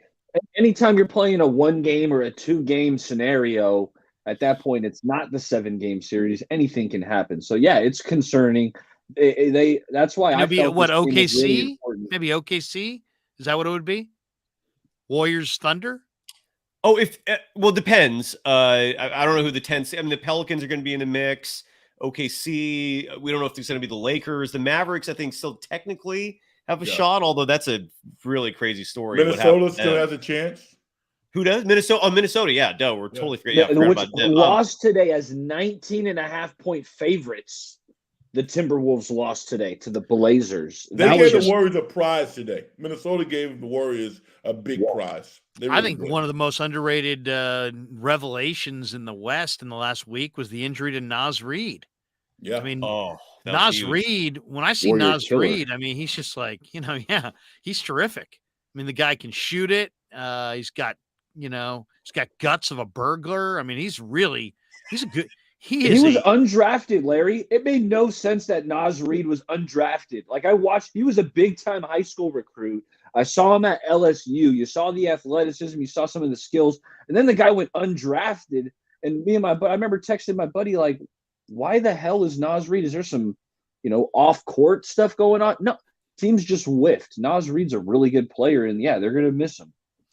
One thing I got to mention here, thanks to New York Style Italian Sausage, often imitated, never equaled. Make sure you check them out at NewYorkStyleSausage.com.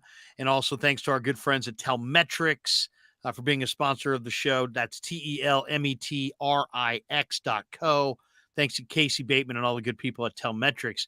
Danny in the chat says, let's talk Giants baseball. Not. Danny, you know what? For you, I'm going to roll through some baseball texts right here, Danny. Speed round of baseball text for Danny. Here we go.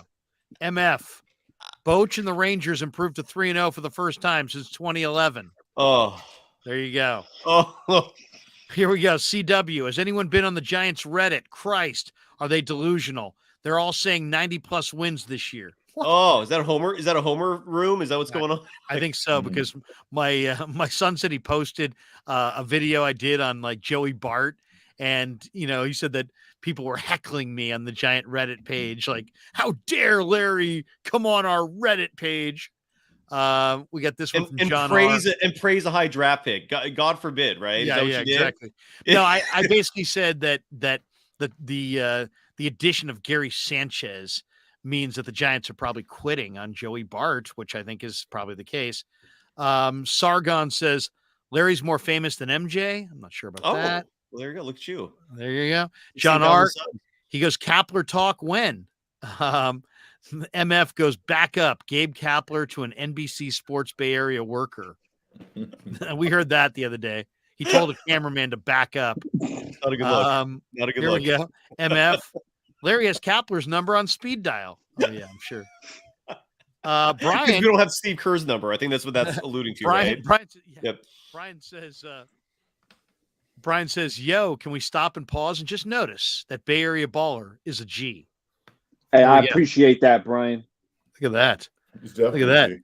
MF, the story of the weekend is the amount of strikeouts the Giants had. What a mess. And not from their pitchers, right? In terms of this is the Giants hitters, correct? Yeah, the Giants got 7 hits this weekend. All right, leave them alone. Here we go. MF, does Farhan have a heart or does he treat everyone like a number? MF, why did the Giants get rid of Bochy? Oh my God. Brian's back in the house. Bay Area baller is a G. Is that the same person or is that two people calling you a G? I think that might be. I'm not sure. Larry, your mic keeps going like this. Have you noticed that yourself or no? Is that me? Is it goes up and down? Yeah, I don't know what's going on there. Yeah, it's like it's having some adjustment issue.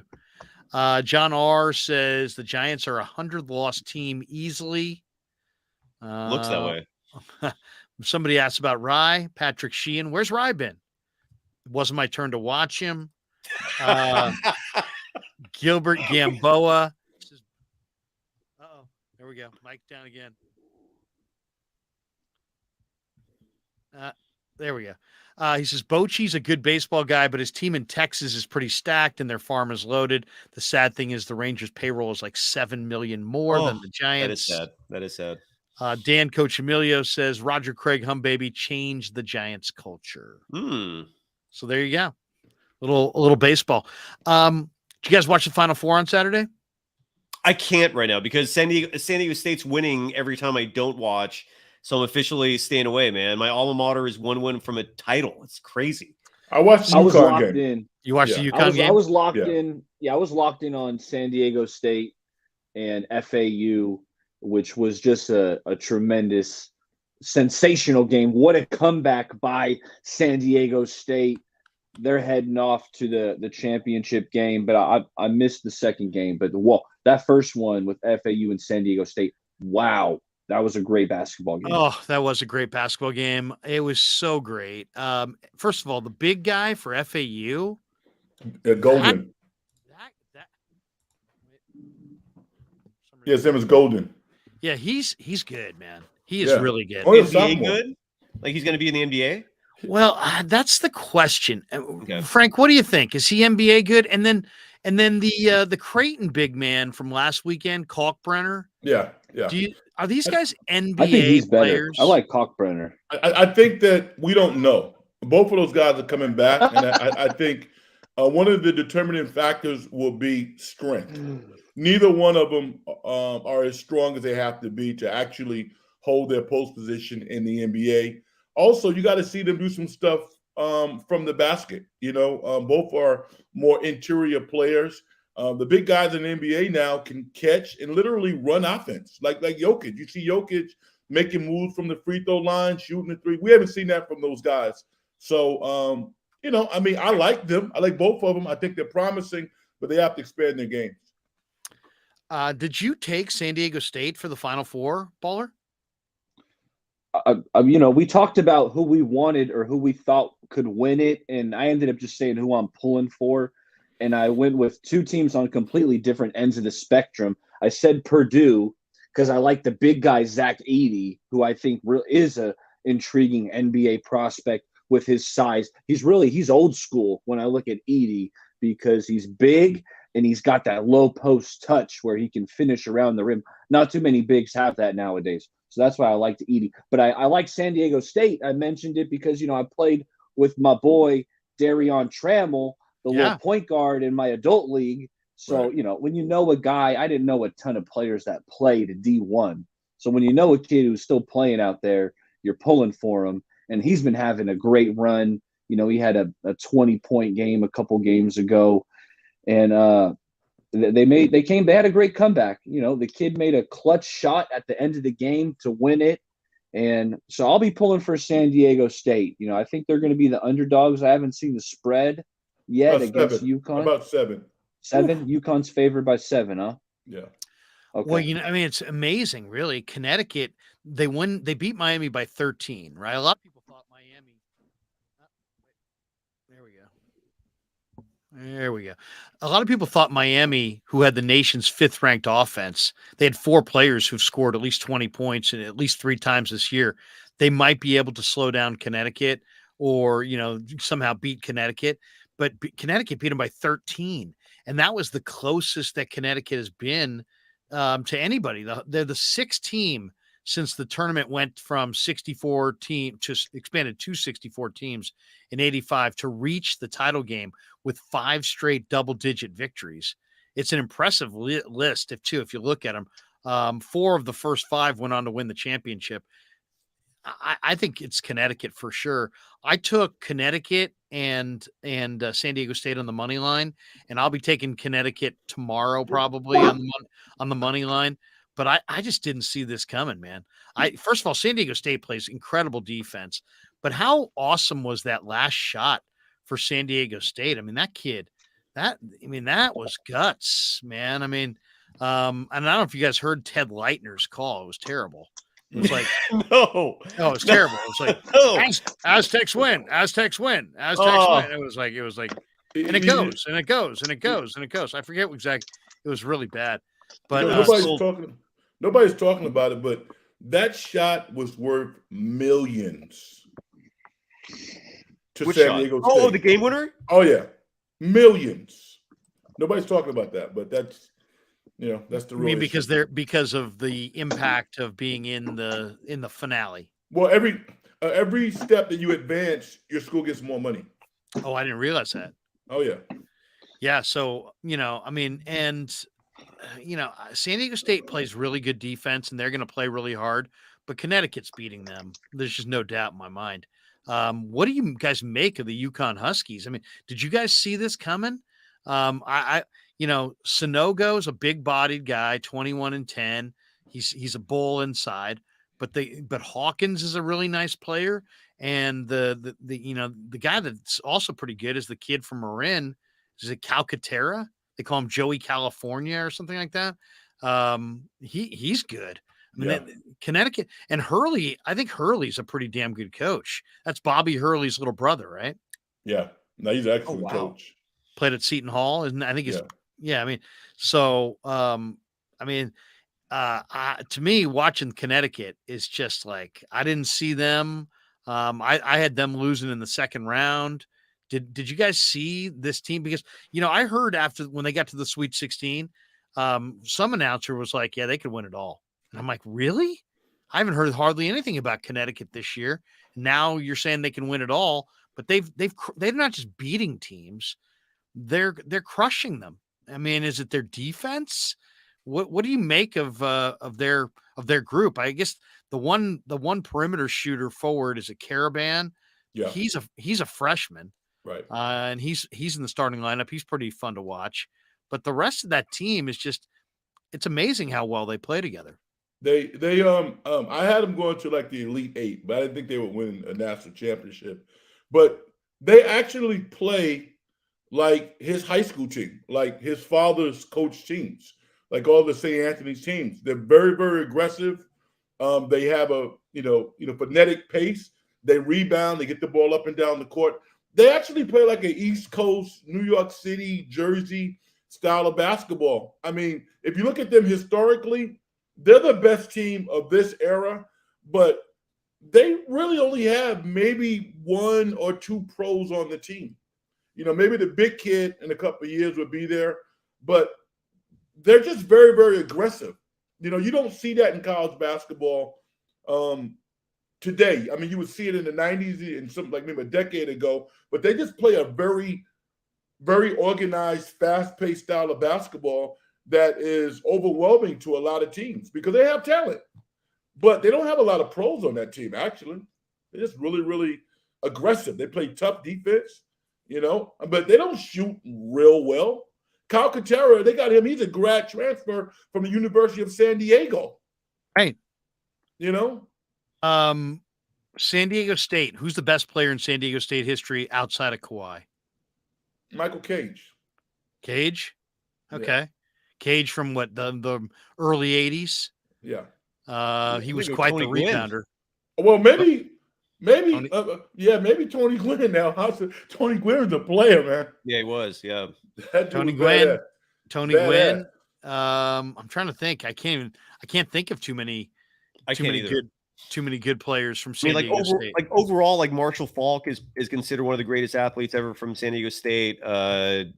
Yeah, I'm looking it up right now because I'm actually really curious. Who's the best player in San Diego State history? Yeah, some awesome alum. Yeah, because I don't think there's a long list of that for basketball, at least. Okay, Malachi Flynn, Jalen McDaniels, a couple NBA guys, Jordan Shackle.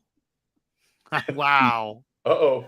Wow. I mean, it's a lean list. It is, yeah.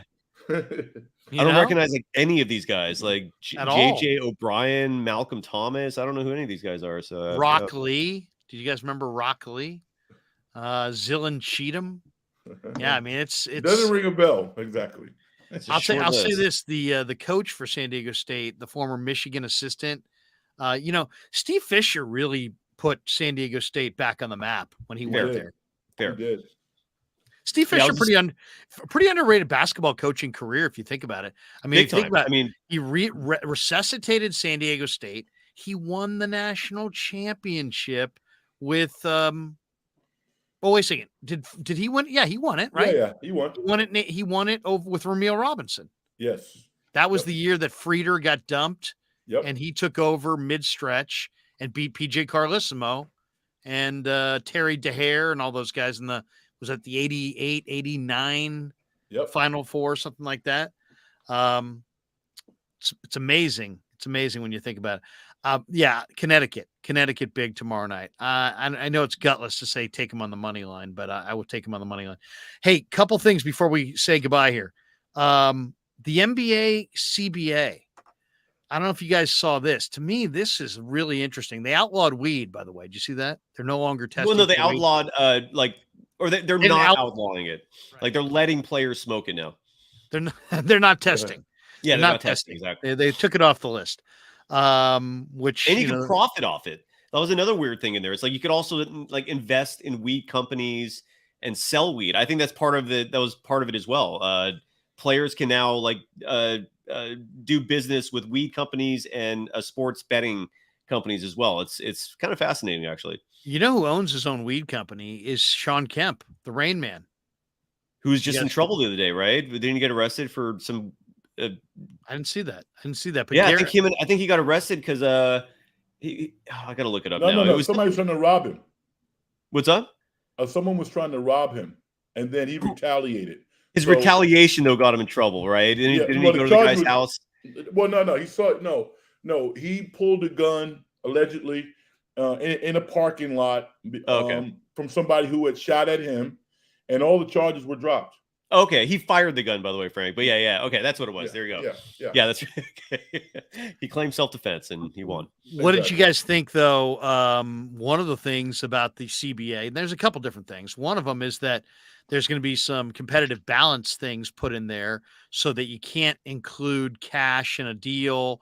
And so, like the Warriors, Joey Lightyears, who likes to buy second-round picks, he's not going to be able to do that. No. There was one other competitive balance thing in there that I thought was interesting. No mid-level exception if you're over the cap to some degree. Like what I got, my take from it, Larry, is they're trying to implement new rules to essentially kind of slow down the Warriors. is Yeah, what it it felt sounded like. very anti-Warriors. I was going to say there It was was super anti-Warriors. Like, you know, I don't know who the hell agreed to it, but they're like, oh, yeah, we got to make some changes. We got to slow down these guys over there at Golden State. And Joe Lacob, you know, close his pocketbook. The guy's trying to open up. He's actually making the league more money, spending all this tax money, which gets redistributed throughout the league. And it's like, now, okay, now you want to scale that back? Like, well. they're Then the other, implementing did you see slow the other down the one? dub. Did you see the other anti-dub move? Was if you are in the tax, then you can't participate at all in the buyout market. Yeah, that was there's a Wow. lot of weird ones. Seemed arbitrary. But it sucks because like there's no relief for drafting well. Like there's nothing in there in the new CBA, which a lot of people had reported erroneously and incorrectly that they were going to start implementing some sort of relief for luxury tax penalties for players that are homegrown, like drafted. And I don't see any of that stuff. It's like what's the point of drafting well? I don't, you know, if you're wildly successful at it, but then like 3-4 years later, 5 years later, when they all do well and they're up for extensions, you can't keep them all. Like I don't understand that part of it at all, man. Those rules are applicable if the Warriors were behaving like the Lakers or the Clippers, but their success is driven from scouting well, from drafting well. Like, I mean, they're not a team. They don't attract big time free agents. So it's asinine, man. It's really it's stupid. I don't get it. I don't like it. One other one that I thought was interesting in the CBA is they're for sure doing the in-season tournament, and they're talking about a Final Four that will be held in Las Vegas. Mm-hmm. I mean, how is that going to work? And what to what end? Like, what are you winning if you win that? Well, part of it is 500,000. That's good. Sorry, go ahead. Sorry. 500,000? Yeah, A player? per player. Yes. But It's a lot of the part of the reason for the in-season tournament is I think that's the NBA's solution to reorganizing the schedule so there's less back-to-backs. So I think what they're going to do is they're going to reduce the total number of regular season games down to like 76 or something like that, and then they're counting on or 78. I don't know. The details of it haven't been released, but basically less regular season games. All the teams are involved in this midseason tournament. Like one or two teams in theory could play like 83 regular season games if you make it to the final game. Right. So it doesn't benefit everyone, I guess, in theory, if you're looking for relief. But I don't get it. I mean, who's going to care about it? You know, I don't. I guess if it counts for regular season record, it'll follow the matter. money. But I mean, can you imagine the advertising opportunities for the NBA with the betting entities? There you go. And also the hotels. I mean, that thing is going to sell. I mean, because here's the thing. No one really goes to Vegas like that outside of the, Super Bowl and tournament times. They'll pick an off-peak month, but nothing's really happening in Vegas, and people will flock there. They do for Summer League. Yeah. Right? I mean, the Summer League has become incredible. I love the Summer League, man. Yeah, I mean, the vibe is awesome. It is awesome. I love it. And, I mean, you go, you gamble, you have some drinks, you sit poolside, you go to some games. In some ways, I think the Summer League vibe is one of the, it's kind of like it's one of the newest things in sports. That's kind of cool. It's like Summer League back in the day was nothing. No. And now it's like see and be seen. Yep. Everybody's accessible. I mean, I'm not. It's like a I'm big not going to convention. mention. I'm not going to mention them, but I remember one time I was there, representing KCK. So I got the pass, and I literally sat there with an assistant coach for about an hour. And some of the stuff that he told me about some of the players, I was like, wow. So everybody's accessible. If you haven't gone, it's one of the best experiences that you could have. Get out of there in 2 or 3 days, though. No doubt. But yeah, I mean, it's really cool. You're getting to see all the young players. You get to see the veteran players who are watching the young players for the first time. So a lot of times they're just hanging out. They're in the stands.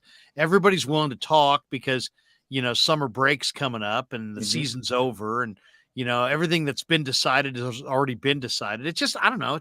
It seems to me a really cool time. Manila Dan says they don't like Lakeup's light years ahead quote. Yes, Probably right. it's probably right. Yeah. He's probably right. Dan says only the guys on the bench will care about the 500K. 500K is a lot of money, though. But Draymond Green ridiculed that too, because he went on Twitter and blasted the new CBA and said, weren't they discussing $1 million and they went down to 500,000 and Draymond was critical. I actually replied to him and I was like, dude, you can't you protest this thing if you don't like it? Aren't you one of the voting members? And what do you think of this angle on it? Because they're not going with this angle, but I like this idea.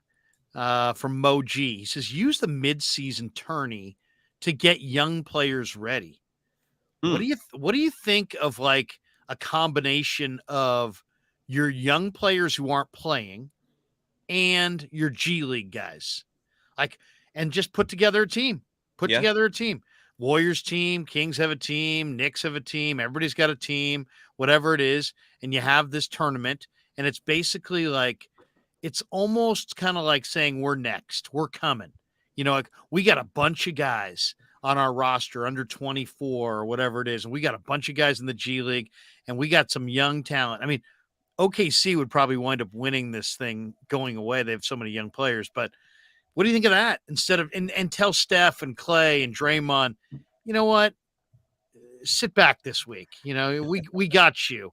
We're gonna roll Ryan Rollins. We're gonna be rolling with PB and J.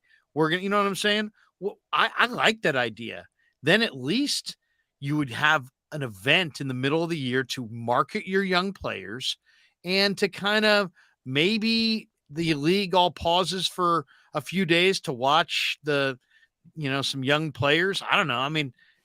It could almost be like a spring break type situation for the league instead of, otherwise you're just asking guys who you're already paying millions to what, cinch it up a little bit tighter in the middle of the year and really go for broke for some stupid trophy and a $500,000 check. It's a great amount of money. Don't get me wrong, but there's guys making $40 million in this league. If you're making $40 million, maybe you'd rather have a week off than have 500K. I don't know. I just think that at least makes it fresh. Mm-hmm. And at least instead of millionaires being pleaded with, please play hard, please, give us more, please show more energy. I don't know if I want to do this. You know what I mean? It's like, I do. It's a weird vibe. Hung over because they were out at the club till 3 a.m. the night before. Mm-hmm. And, there's so much unknown here. Like, what are these guys playing for in this tournament? Is it only 500K?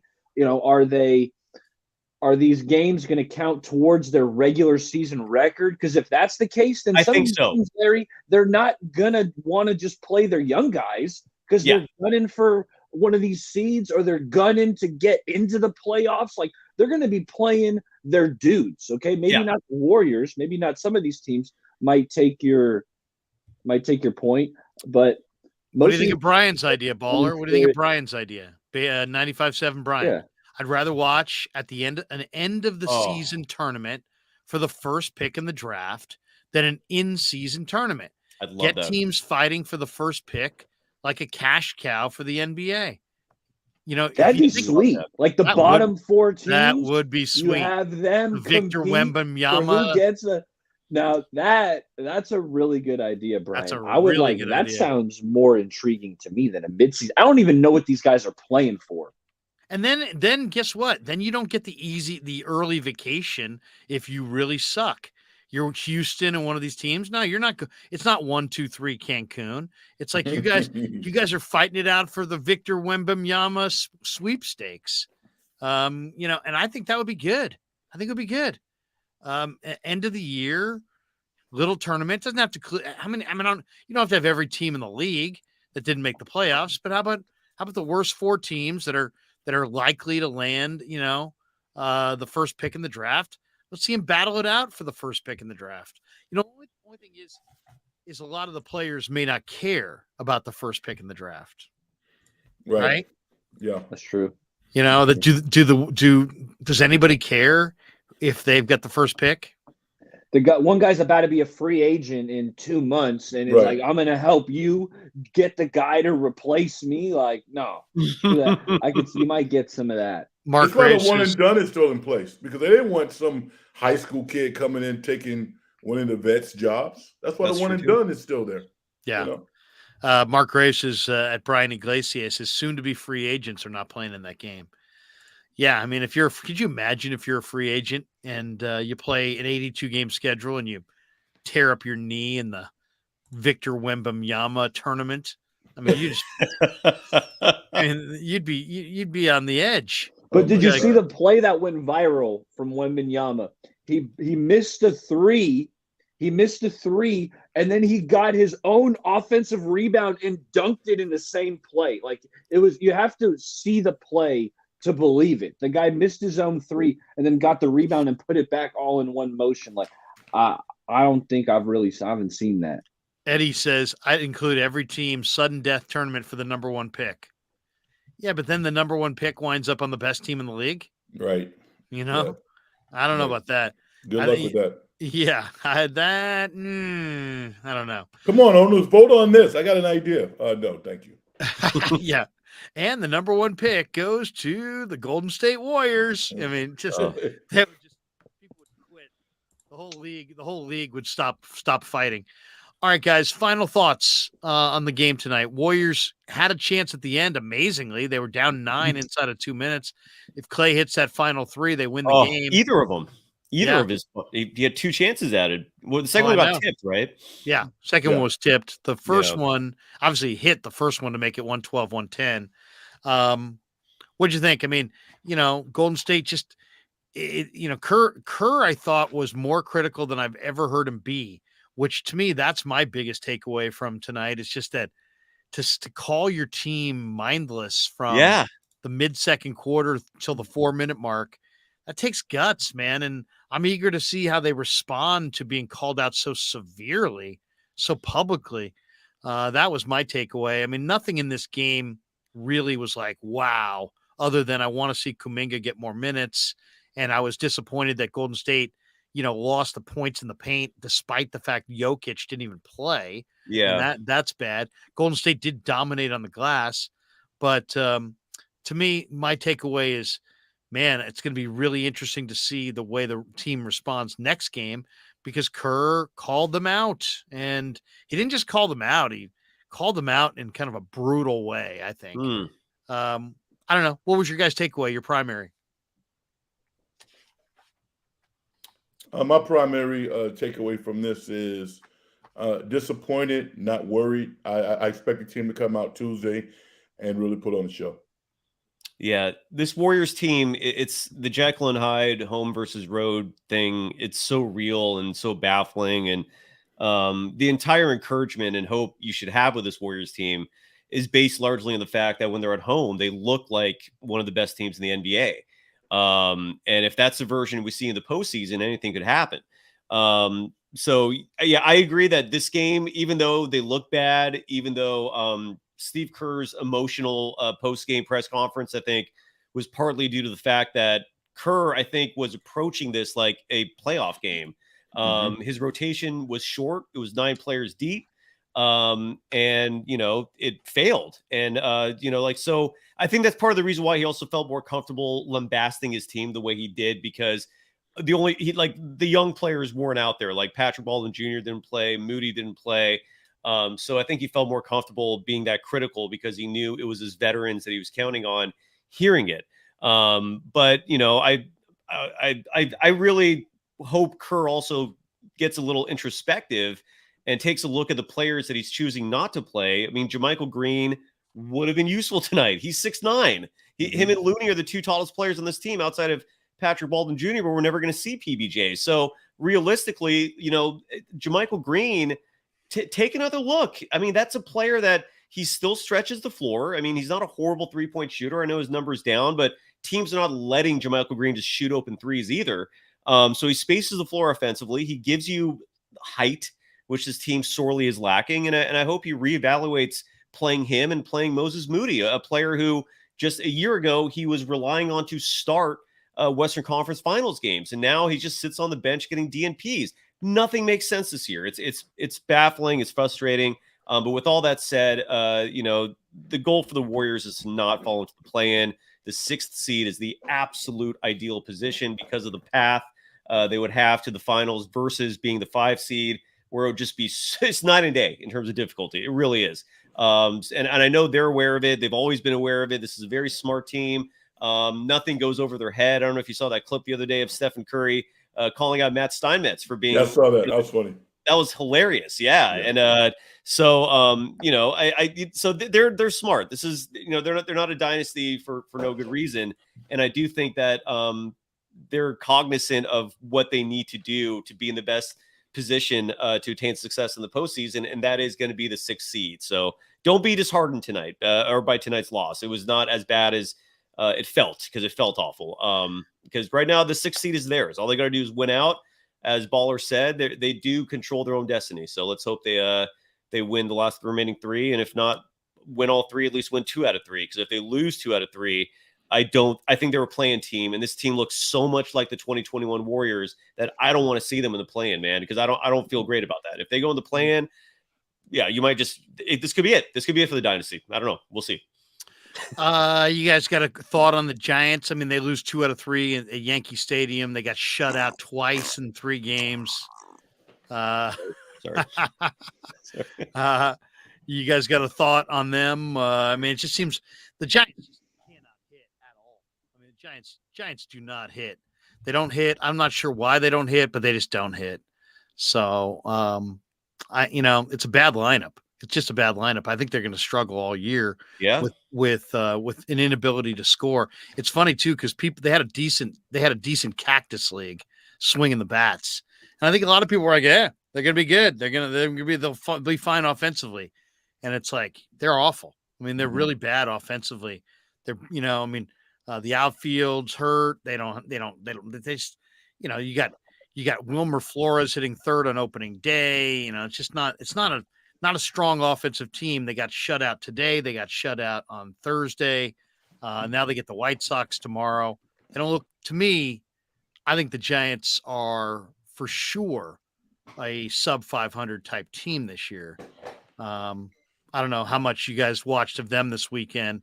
We got this one. John says the Giants are a 100-loss team easily. Yeah.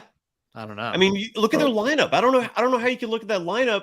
Again, I'm getting back into baseball. I was watching a little bit today. I forgot who the teams were already. Sorry, but the pitch count, the pitch clock just moves this thing. Yeah. You don't have those pitchers just sitting there scratching their fucking balls, just taking deep ass breaths and just pontificating life, and then remembering they're playing a baseball game. That shit is gone, and I love it.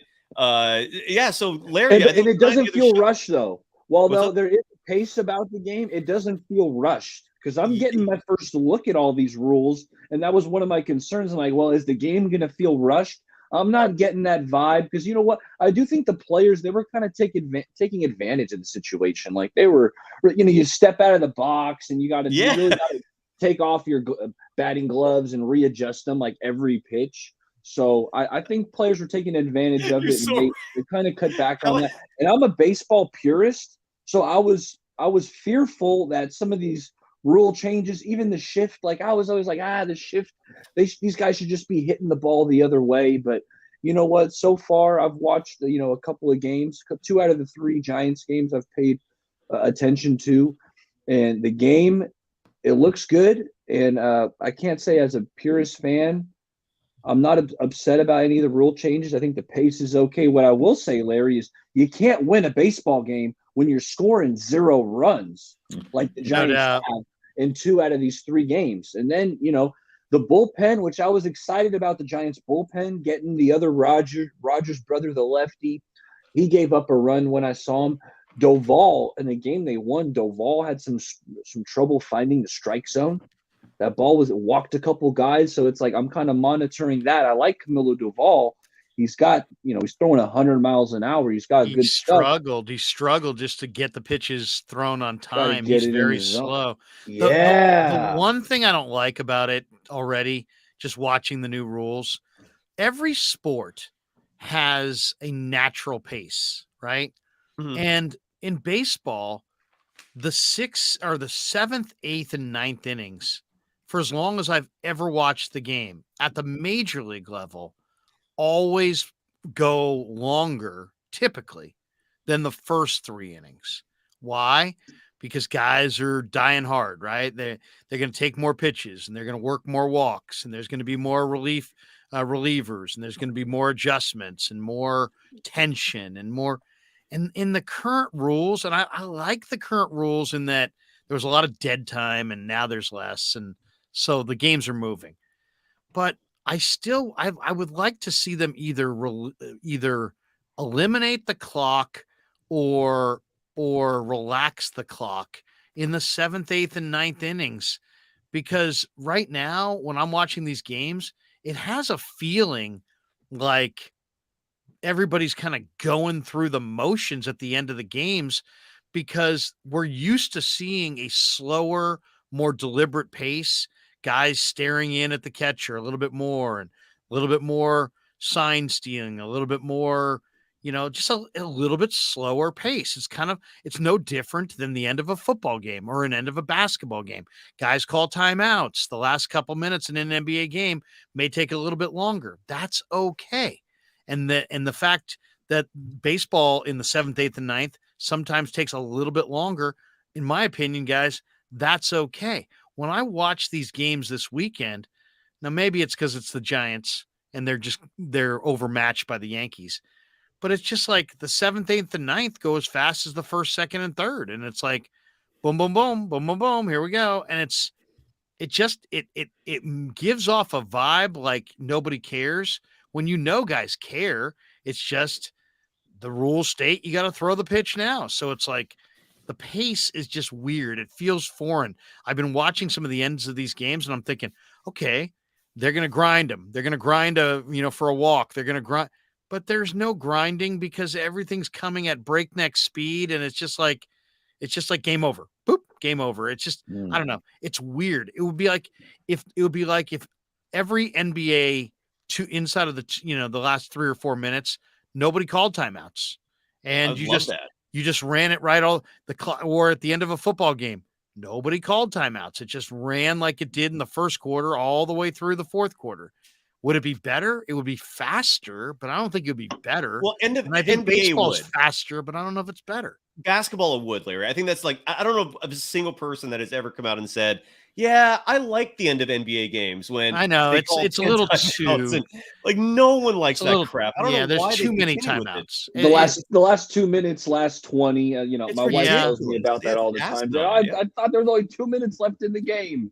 Here's some irony, Larry. I think it all feels a little weird to us because we watch baseball for so many years.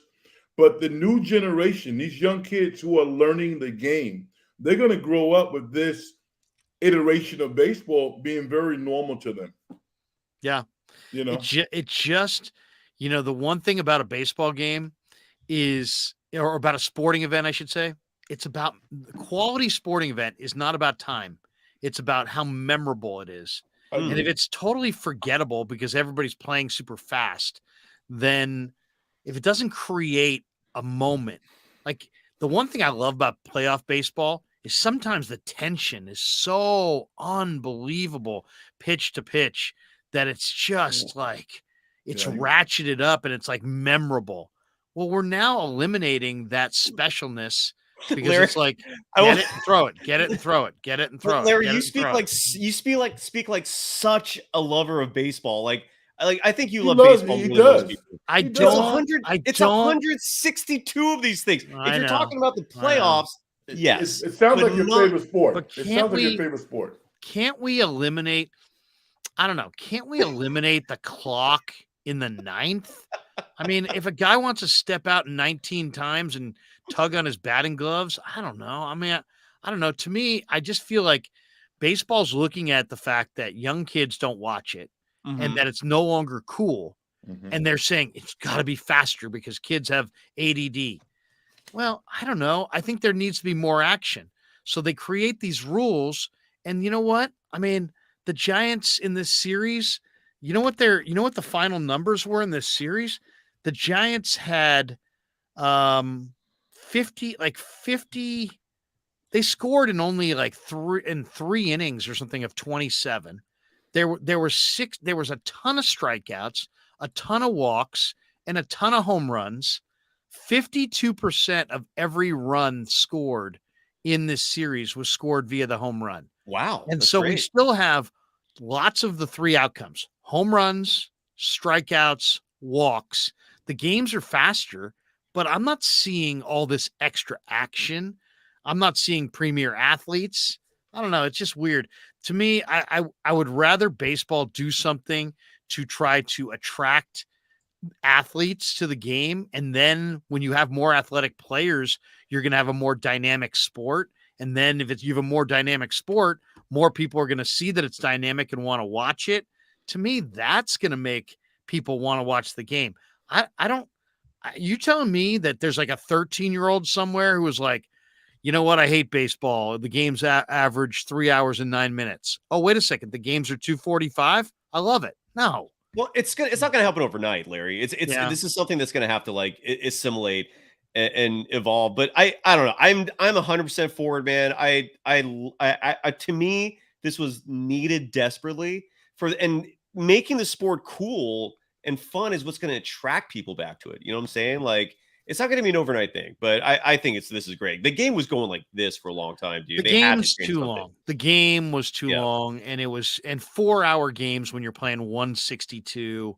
You know, in general, I'm totally for it. But like, give you an example. Baseball in the regular season, 90 feet doesn't mean that much. You know what? A ball goes in the dirt and the guy goes from first to second. There's people sitting right there in first row and they don't even really notice or care. It's not that big a deal. A guy gets on first base in a playoff game and the ball rolls away from the catcher and he gets second base. They could be writing like songs about that, someday. I mean, it's like it's magnified to the nth degree. And I just hope that the speeding up of the game, I hope that doesn't rob us of all memorable moments and all drama, because it's just here, throw it. It's over. Good. We're out of here. You know what I mean? It won't, man. I'm not worried about that. I don't know about you guys, but I've never walked out of a sporting event going, you know what? If that thing had been 25 minutes shorter, it would have been way better. Now I've walked out of movies and other speeches and, whatever. But well, I will say, when you're at Oracle Park, and in the late innings and the schedule of that last train taking you back to the peninsula, okay. Oh, and you got, in like the 7th or 8th inning, because that's the last train taking you home in that direction. That has happened where it's like you want to stay, it's a tight game, but it's like, damn, I don't want to have to Uber, right? It's going to be a pricey Uber ride so that's the only time. But I agree with you, Larry, especially when you're at the game, like when you go to Oracle Park and you're watching the game, that's what's so great about it. You can walk around, you can bring your kid, take him down the slide, and it feels like you didn't miss all that much because the game is slower paced. Now you do all that, you might have missed 2 or 3 innings.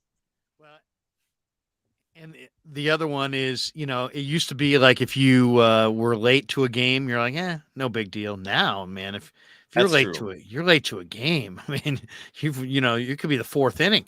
Right. And I will say this too: the guys who do the post game shows suddenly got to really work. You know what I mean? Seriously, I mean, some of those games used to go on and on and on. I'd be like, hey, it's a 15-minute show. Here we go. And now it's like, we're going to be with you for the next 3.5 hours. Who's paying the price for that? Is that FP Santangelo? That's FP. That's FP. All right, guys. Good stuff. The mic keeps going down on me, but thank you very much for joining me tonight. We should tell everybody, Bay Area Baller, follow his channel. He's got a YouTube channel, Bay Area Baller 18, right there on YouTube. Go sign up for his channel right now. Everybody, go lock on Warriors, locked on, and catch side. What do you got? What do you got coming on the Locked On Warriors? Well, we had a show tonight, so we're not going to be back on until I think Tuesday post game. And that's a huge game. I mean, there's 3 games remaining in the regular season. These are they're all big. They're huge. The playoffs for the Golden State Warriors, I think officially is now on, because they have to win these games. Like if they're a play-in team, I really believe this. If they're a play-in team, kiss that repeat world championship goodbye. I don't think they're going to repeat as world champions. Everything is so tight with this team in terms of needing things to go right for them to repeat, and that includes maybe just a few extra games in the postseason for a team that is not as young as they used to be. Steve Kerr pointed that out himself, and so these games are huge. So the playoffs have started for the Golden State Warriors, and Tuesday night they host the Oklahoma City Thunder. And join us post game. Yeah, I need some more Twitter. I need some more Twitter followers. Follow Frank Red on Twitter. At Big Frank Red. There we go. At Big Frank Red. There it is on the screen. All right. Follow Frank Red on Twitter. And guys, we'll let you go. Cy, good to see you. We'll have a great night. Baller. Good night, gentlemen. Have a great night. Frank, always great to see you as well. We'll talk to you soon. There you go. Good show. Good show, fellas. Thanks for joining us tonight. Clarsard says Niners draft month. Can't wait for the content, Krug. Yeah, I'm putting out a video, or I may have already put out a video. I'm either putting it out tonight or tomorrow. My son will have to make that decision. But we did a video on Marte Mapu, who is the Sac State linebacker. Man, I'm a huge Marte Mapu fan. So check him out. And he is going to be absolutely, I think, going to be a very good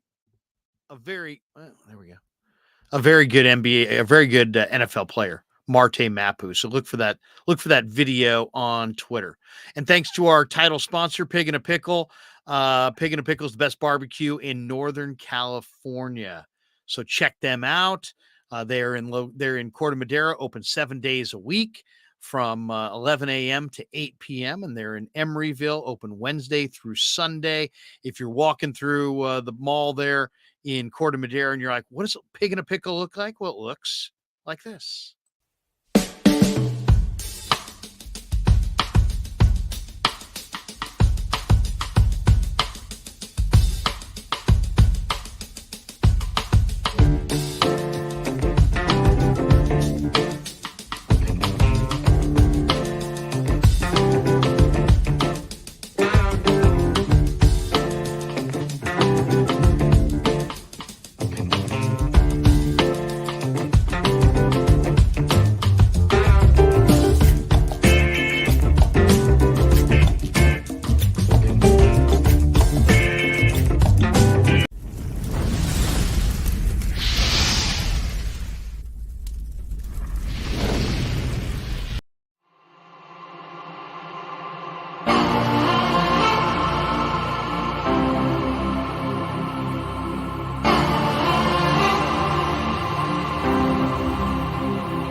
And special thanks to the sponsor of today's show, New York Style Italian Sausage.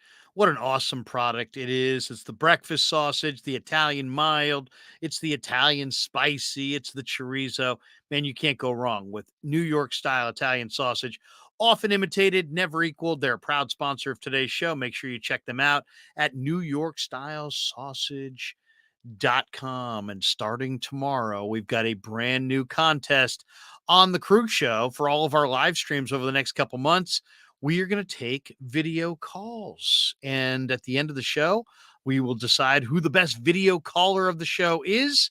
And that person's going to qualify for the grand prize, which is the big lunch at New York Style Italian Sausage Factory here in Northern California with the great Pasquale and myself. So we start that tomorrow on the Krug Show channel. But first, a word from New York style Italian sausage. So New York style sausage was started over 70 years ago. We are the largest producer of fresh Italian sausage on the West Coast. What makes our sausage in New York style is really the recipe came from back east, from New York, from Connecticut. If you look at all of our labels, there's maximum 4 or 5 ingredients, which we're really proud of. There's no preservatives, no MSG, fresh in, fresh out. The pork comes in fresh, goes out fresh. There's never any freezing throughout the process. We've always used fine quality cuts. We're never gonna deter from that. It's one of the reasons why our sausage is so good. I guarantee you put our sausage up against anybody else's from a flavor standpoint, no one will beat it, hands down. And do yourself a favor and do me a favor. Go buy a package of the New York style Italian sausage. Guaranteed you will love it. Guaranteed.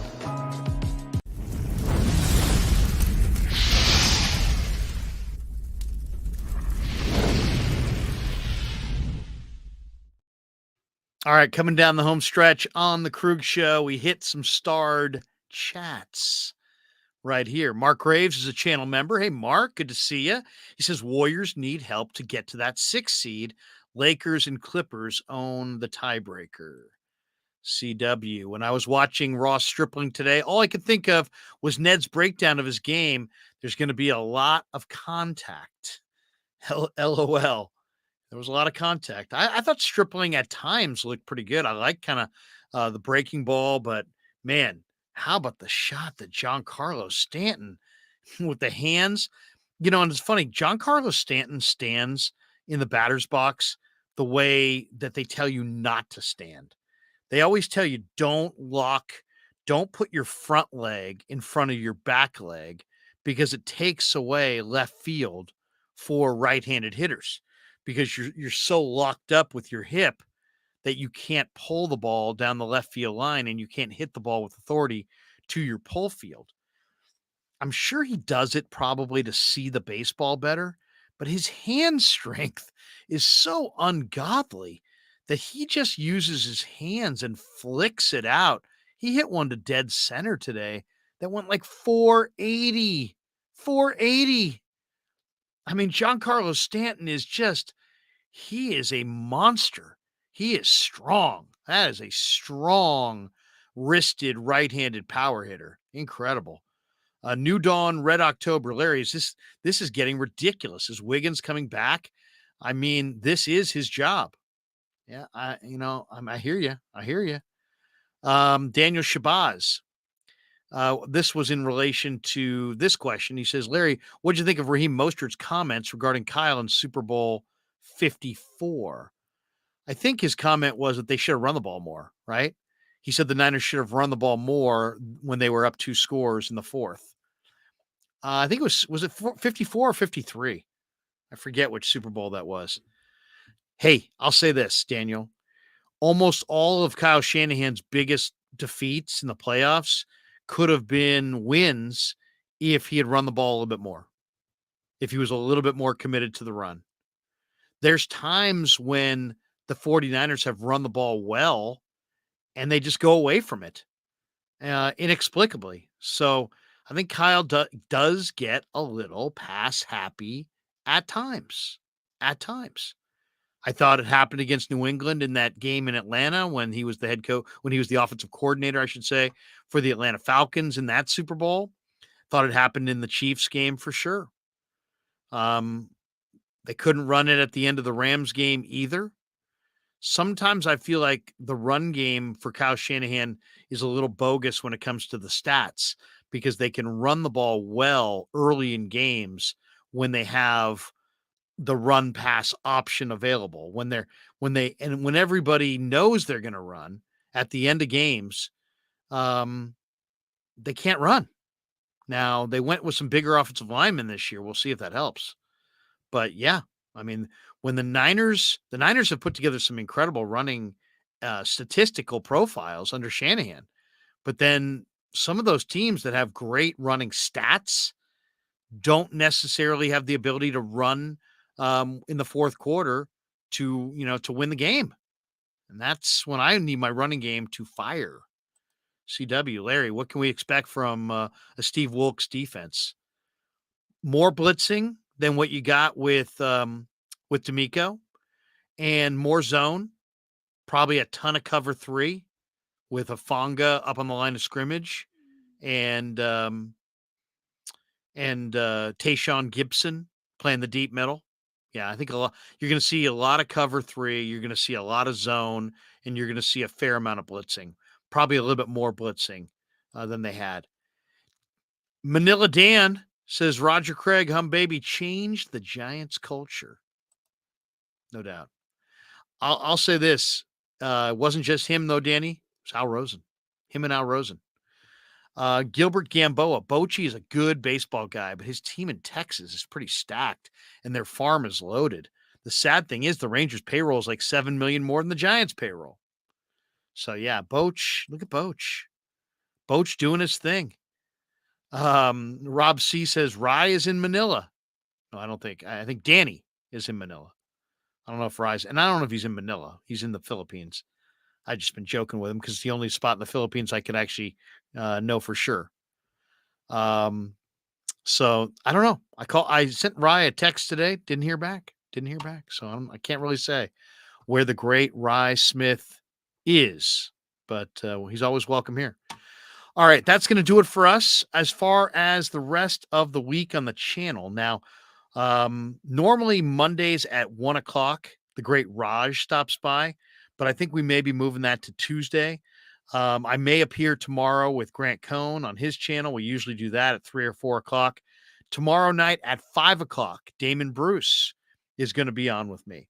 And we'll talk about the Warriors. We'll talk about the Giants. We'll talk about the Niners. We'll talk about the national championship, the tourney. Don't miss the first edition of Krug and Bruce on the Krug Show channel, 5 p.m. tomorrow night. Giants have a day game tomorrow. So maybe we'll do a little live stream in the afternoon after the Giants Chi Sox. Tuesday, I'll be on the Vish Kumaran channel. The Warriors go Tuesday night against OKC. So we'll probably do a post-game live stream on Tuesday night. On Wednesday at 2 p.m., the great Wayne Breezy is going to stop by the channel. He'll be in the house. Looking forward to that.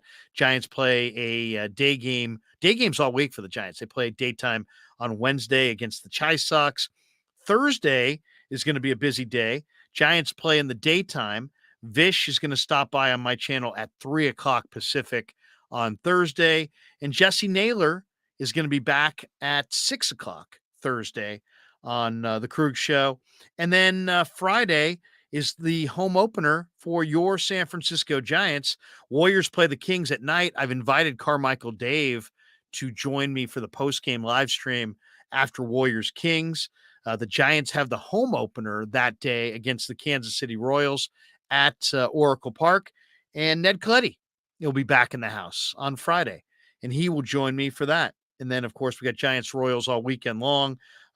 Warriors Portland to finish up the regular season Friday at 12:30. So a lot of good stuff on the channel. We did a brand new mock draft, my mock draft 2.0. Check that out on YouTube.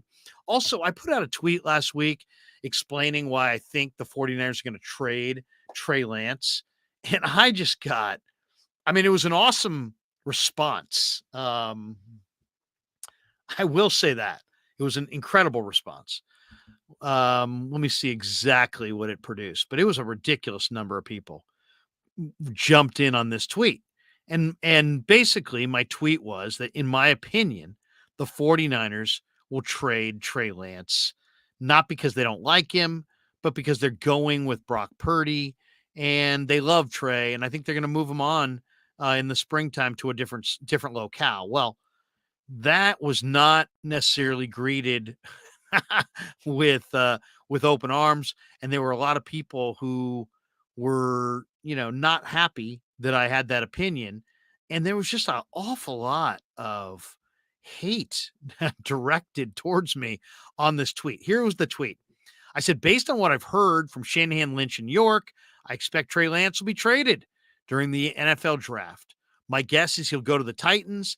I said for Malik Willis and a pick swap that gives the 49ers a day 1 or 2 pick as well. With that pick, they'll fill a major roster need with one of these options. And I listed 6 or 7 players: Michael Mayer, Deontay Banks, Kalijah Cansey, Adi Tamiwa Atabare, Cody Mauck, and Isaiah Foskey. I said, that's my opinion based on what I've read and what I have heard. That tweet got 610,000 views. I mean, it was a ridiculous amount of views. 94 retweets, 207 people quoting it, many of them ripping me, 621 likes, 56 people bookmarked it so they can remind themselves to talk trash back to me when it doesn't happen. I love that. Of all of the numbers on that, I love the bookmarks, because those people are like, receipts, man. I want receipts, and I'm coming back at you. Anyway, I did this tweet. It got, a lot of traction. So much traction and so much kind of vitriol that I felt compelled to do a video kind of explaining, tweets are, people can't really hear your explanation. You can't really lay something down in a tweet. You only have so many characters, blah, blah, blah, blah, blah. So I did a 10-minute video today. I did a 10-minute video today, all on Trey Lance and this tweet and why it's my opinion that they will trade him. So please check that out, because I spent a lot of time on it. I'm proud of it. I thought it was a good video, and I put that out there today. Also, I was on with Jesse Naylor last week, and we got into talking about Brock Purdy, and I said that Brock Purdy and Jalen Hurts were the same guy, and I meant it, but I meant it for, I understand that Hurts had a big year this year, was an MVP candidate, that Purdy is not considered to be in Hurts's category, and so I got a ton of pushback on that. I expected that. But I did do a video today to kind of outline what exactly I'm talking about. I'm not a maniac. I understand if I asked 100 NFL people who's the better quarterback, Purdy or Hurts, 100 NFL people are going to say Jalen Hurts. I get that. So I expected to take some criticism, but my point wasn't that they're absolutely identical. My point was, if you really look at them in every way you can possibly compare the two, there are a ton of similarities, like 40 or 50 of them. I mean, there's a ton. So the great Ryan Hensley threw that question at me today, and I threw back a pretty good answer at him. I felt it was pretty good. So, but I did a video on it as well, not from that live stream, but just after the live stream. I did a video just kind of going over why I said Jalen Hurts and Brock Purdy are the same damn guy. And I know there's all these people, you don't know anything about football. It's like, okay, I'll put my football resume up against yours and we'll see where it goes. But there you go.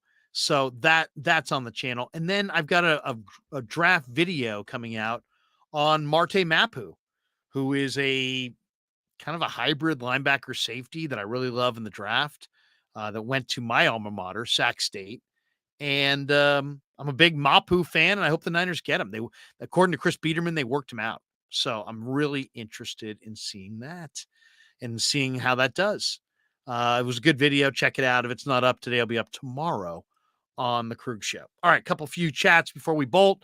Los D, hope the Giants trade Yaz before the Niners trade Lance. God, if the Giants could get anything for Yaz, I was shocked. Absolutely shocked. Dan Coach Emilio, that's because you're lazy, Larry. You're lazy. What's up, Danny? Good to see you, man. When are we going to get you back? Michael Michio, only trade Trey for Lamar Jackson.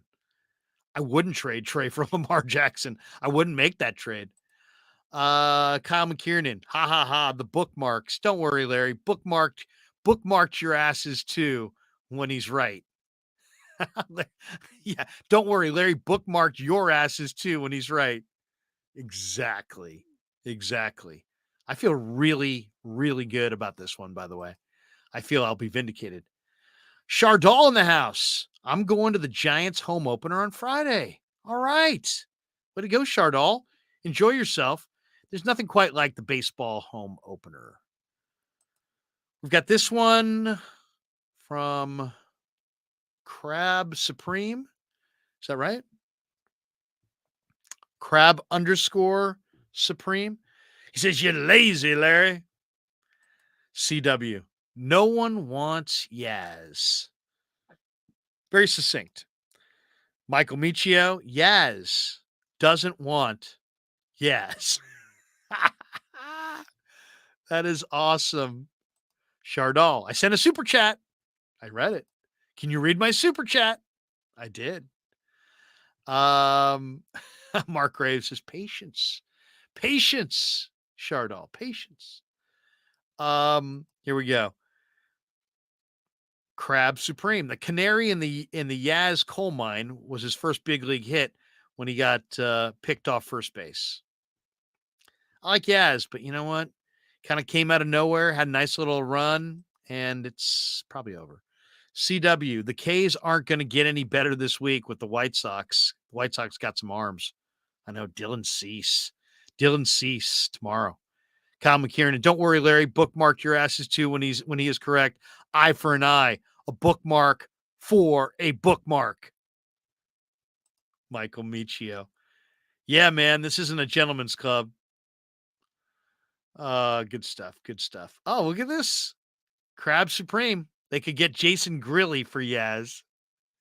Former Giant #1 pick. C-Dub. Going to be interesting to see if Anthony DeSclafani can bounce back. I hope he can. Danny says, I'll be back April the 11th. Danny, that's 9 days away. But I just got better Wi-Fi today, so maybe up for a stream on the Giants this week. Danny, you know, you're like our favorite guy to talk Giants with outside of Ned, second to Ned. Well, I don't even know if you're second to Ned. We love talking ball with Danny. I like Ned plays it straighter. Danny gets more fired up. So, Danny, you got my cell. You tell me what day you want to come on, and I'll send you the invite. Rob C. Great show, Larry. See you soon. Appreciate you, Rob. Appreciate you. Los D. I'd take a good pitching machine for Yaz. Yeah, a really good pitching machine. And, you know, poor Yaz. I mean, he's a good dude. It's just, come on, man. I mean, what are the Giants doing? Why? He showed you last year that he was done. And if you did not believe him, he showed you again in spring training by hitting like 110 that he's cooked. He's done. He's finished. I don't know if it's Matos time. I don't know if it's Ramos time. By the way, they opened up Ramos in the last couple weeks of spring training. As far as they opened up his front leg, he was closed. And I was told this weekend by a Giant guy who knows the deal that they opened up his stance a little bit and that he really started to hit the ball well at the very end of spring. And that there's hope that he'll carry that into his minor league season and may make a breakthrough. So I don't think the Giants are going to go too long with Yaz. If Yaz is here on June 1st, I'd be surprised. Dan Coach Emilio, grab a crab. Were you a Giants season ticket seller? Did you quit because you couldn't make any more sales? Need to put food on the table? Yeah, seriously. Michael Michio, we can't even get a bucket of balls for Yaz. You know, let's not do drive-bys on Yaz, but you know, I think you know where I stand on this. Daniel, if a man shows you who he is, believe him. LOL. Well, I think we know who Yaz is as a player at this point. I think we've seen Yaz do his thing. Nothing against him. He's got a cute little wife and a cute little family and baby and the whole deal. I'm rooting for him. I've interviewed him a couple times. Solid dude. Easy guy to root for. You know, carved out a Major League Baseball career. You know, I'm happy for him. He was sitting there at AAA with the Orioles, languishing, and he made a few bucks and set his family up, and God bless him. You know, I'm happy for him. Had some good years. Has been a pretty good Giant. Daniel says, hey, Yaz is a great guy. No doubt. It's just not about that. It's just not about that. Data says maybe Jesse Fopper can throw a few innings. And then CW says he's the pitching coach for Marin Catholic now. Good for Jesse. He is a really, really nice guy too. Jesse Foppert. I don't know who wrote that Baseball America report said that he threw mid-90s. Because when I saw him, he threw across his body. It was 89 to 91. And I'm looking at him going, either Baseball America lied, somebody lied, this guy had an injury, something happened. He was the number one prospect in all of baseball. He was the Giants' number one prospect. I talked to Ned Colletti and Brian Sabian in their office one day, and I remember them telling me, this kid will take your breath away. Take your breath away. He's never did anything. And not only that, he didn't throw 95. And it wasn't like, sometimes they'll be like, oh, the guy throws 95. And then you see him and it's more like 92, 93. No. They said he threw 95, 96. He threw 89 to 91. It was just a total, unless there was an injury there, I don't know. That's one of the most baffling things in the history of baseball in my mind. Is what happened to Jesse Foppert's velocity? Daniel Shabazz, Yaz is a great guy, no doubt. Michael says, love Yaz as a person. In my mind, he's an all-star. Just want to see it happen for him. I don't know. We got this one from Haruku Itoki. I'd rather have Yaz as a fourth or fifth outfielder. Yeah, exactly. Should be like your last outfielder. Instead, they're playing him in center field every day. He's their center fielder. It's wild. It's absolutely wild. And he's hitting fifth. Wow. He's hitting fifth and playing center field. The only thing more amazing than that is that Wade's leading off and Wilmer Flores hit third on opening day. And I've had people tell me the Giants have a deep position player group. I don't see it, man. I do not see it. I would love it to be true. I just don't see it. CW. Kevin Franzen, another one that didn't pan out. People used to talk real high of him. Franny's deal, if you remember, C-Dub, was that he blew out his Achilles. The year that he was getting the opportunity to be the everyday second baseman, I think that year he blew out his Achilles, which is, come on. That's a huge injury. Huge injury. I feel sorry for Franny, and because that injury there derailed his big league career. He was a good player. He was a really good player. Really good player. He was a good player. He was a good second baseman. Underrated glove, underrated bat. Could have been good. Instead, blows out the Achilles. And now he's announcing for the Nats, but, unfortunately, it impacted his big league career.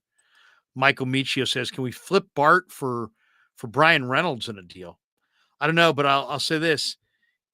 They're going to trade Joey Bart. I don't think there's any question about that.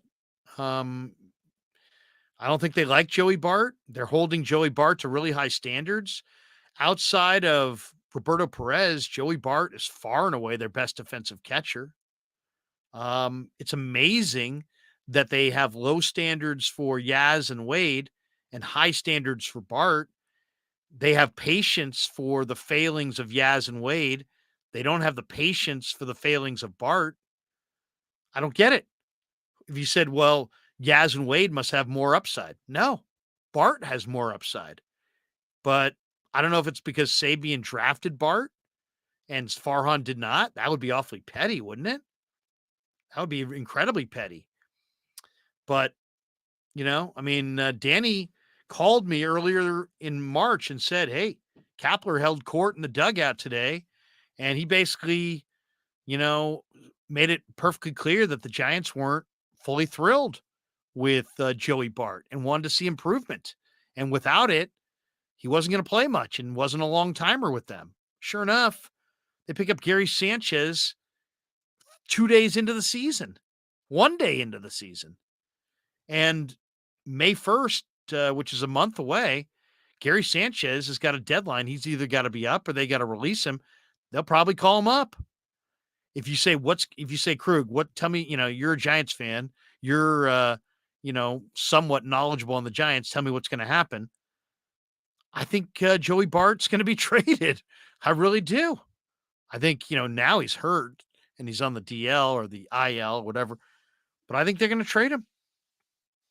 I think they're going to trade Joey Bart, and I don't know what they can get for him. I don't think very much, but man, another guy, I'd be really afraid to trade Joey Bart. Guy's got a ton of bat speed. He's their best catch and throw catcher. Big kid, strong kid, tons of hand strength, tons of power. Could figure it out somewhere else and hit 30 bombs. I don't know. I'd be very worried to trade Joey Bart. Los D, hypocritical on Bart versus Yaz, Slater and Wade for sure. Hypocritical? Hypocritical? Hypercritical? I think he means hyper, not hypo. You're not saying they're hypocrites. You're saying they're hypercritical on Joey Bart, and they're not hypercritical on Yaz, Slater, or Wade. And Los, you're spot on. And I don't know why, but it's clear they either play favorites or they don't like Joey Bart, or I don't know. I don't know what it is, but Joey Bart has 30 home run potential, is not old, hasn't been in the big leagues that long, and they're already like, you either produce or there's the door. And who's going to replace him? Blake Sable, Austin Wynns. Gary Sanchez over the last 3 seasons, fellas, has hit 195. You could say he's done. So I don't know there.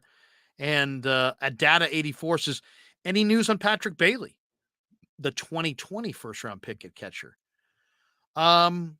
He's got a line drive stroke. I don't think he's the offensive player that Joey Bart is.